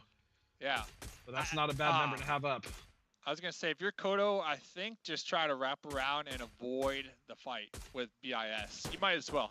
You have the Sure. opportunity with the terrain, the hill to work with, where they don't really see you. Just wrap around the edge, like Choco Taco would recommend. And just survive. You know, practice your surviving skills here. Yep, be the sneakiest snake you can be. And there is a world where, depending on how these fights kind of shake out, Kodo can come up, backstab, and potentially even win this game. Is it likely? The chance is not very high, but there is a chance. There's absolutely a chance that he can make this work. I don't know if taking these shots now would be the wisest choice. And also, I mean, on the other side of things, he could just go for a kill or two, knowing that they've already qualified, right? So realistically, Kodo can do whatever he wants. And that's very dangerous, right, for the other teams, because he has nothing to lose and really everything to gain. No matter what he does, they win. It's a win-win. They do have the truck, too, right? Yep. Get a kill, get a thirst, pop in the truck, and see ya. Next zone did go up. BIS with a 2-2 split. They still have Mercy and Cry right there on the edge of the south. I'm kind of with you. Now that I see this next circle shift, Kodo knows for a fact there's 2 enemies right ahead of him. Hasn't spotted out anybody else yet. They don't know that they are right behind him. Yep. Kodo has the opportunity to really play spoiler here to BIS, who are looking to set up for a win here this game. And that would be huge, because actually that'd be huge if they could somehow, I mean, they can't see the points the way we do, but if they can get rid of BIS and maybe what Hansu comes in and sneaks in and gets a win, that actually pushes M249 out of the leaderboards as well, and they don't even qualify, which is a strong team that you don't want in your next lobby. Yes. Still a lot of factors at play here in this match. And it looks like Kodo was spotted after all, though, Godspeed. So now it's really up to Hansu to clutch it out and... How bad do they want it? Yeah, possibly knock out a team. They do have a good position, though, at the very least. What Hansu can make something work here, absolutely. They are using utility and smokes. That is going to be a knock, but Cry is actually going to be traded out, I believe, by an shot over from the Real Killers. Mercy vaulting on through the window, almost catching the bullets from the 5.56 Scar from Boss back here. And BIS still holding down their 2-2 split. 2 members up in the north in the hard cover, 2 down there in the south. Now getting wrapped behind from the Real Killers. So BIS have the numbers advantage, but they are separated. And Mitch from behind, yes, catch a 1. Box L. It's just down to Mercy, I believe.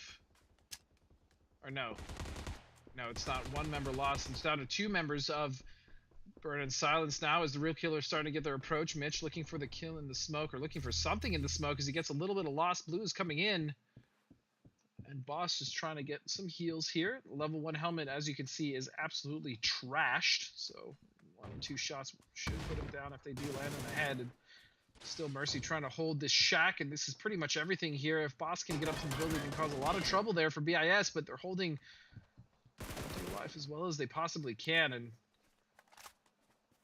it's still it's a 2-on-2-on-1. This game is so close. So close, that's going to be a knock. Oh, it's not. Oh, it is. I'm so sorry. I thought he didn't get the knock, so it's now 2-on-1 here for the Real Killers, but it's just Boss. Where's his teammate? Where is Mitch? Who is Mitch holding out? Mitch is actually spread. Well, Hansu, yeah, down in the south. So each one of these players is holding down. He's going to get knocked. Oh, God, Mitch, be careful. Oh, my God, he just doubles down in prones. Mitch, 12 HP, going for that pre-fire spray down. Not able to connect here. And what Hansu actually popping off this game. Mercy getting traded on from Boss. This team just will not die. No, it will not, and it makes me wonder what could have happened if they played together as a duo there instead of trying to split off and take multiple fights. Boss, again, he is the last one alive. It's down to a 1-on-1. Santi has the cover, has the positioning. Boss is the one that has to make the play, and Santi's got to be careful, though. If he's not getting enough information, he can easily get run up on here. Going for the heals.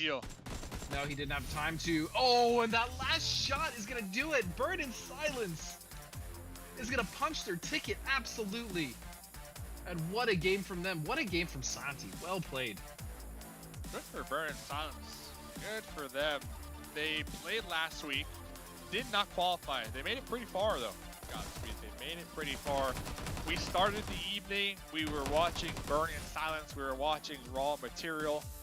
Burn in Silence looks like they might have secured enough points here to move on to that next round. Once again, continue to carry the gauntlet, the torch here, and try to make some dreams come true, trying to get that spot for the grand finals. I mean, that was a game and a half for sure, and that was probably the best game just in terms of the best teams fighting. We saw a little bit of a scuffle between Wartime as well as M249 Fan Club. We got to see the real killers actually make some really cool plays. Again, that split in the end, I'm not sure if that would have been better if they played together, maybe, especially when it's like 2-on-2-on-1 like that situation. I'm sure keeping track of the kill feed, they realized that. I mean, Yeah. they almost 2v1 those teams, simultaneously, but it just wasn't enough. And overall, again, another really good game and a very nice win for Burn and Silence. These last 3 matches, just altogether, at least in my opinion, have been the most stacked when it comes to the competition in the lobby and most exciting.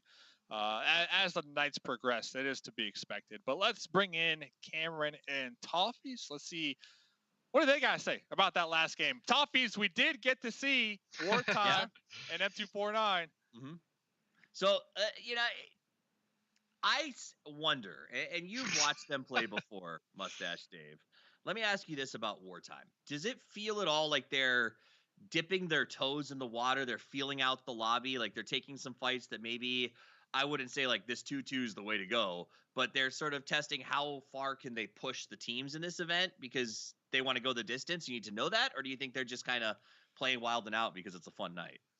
No, I think they are testing, right, the lobby, the competition, but they're not doing it randomly. They're doing it thought out, right? We made mention that game 1, they came in hot, got a bunch of elim points, solid placement points. Game 2, they made sure to secure the chicken, meaning game 3, they had a lot more wiggle room to test it out. So they're not just coming into a random match saying, hey, let's see how this goes, fellas. No, they're only testing it out when they know they have the room to do so after they already secured that spot to the next round. So it's all big brain plays and strats, right? Strats on knowing when to test things out and when not to test things out.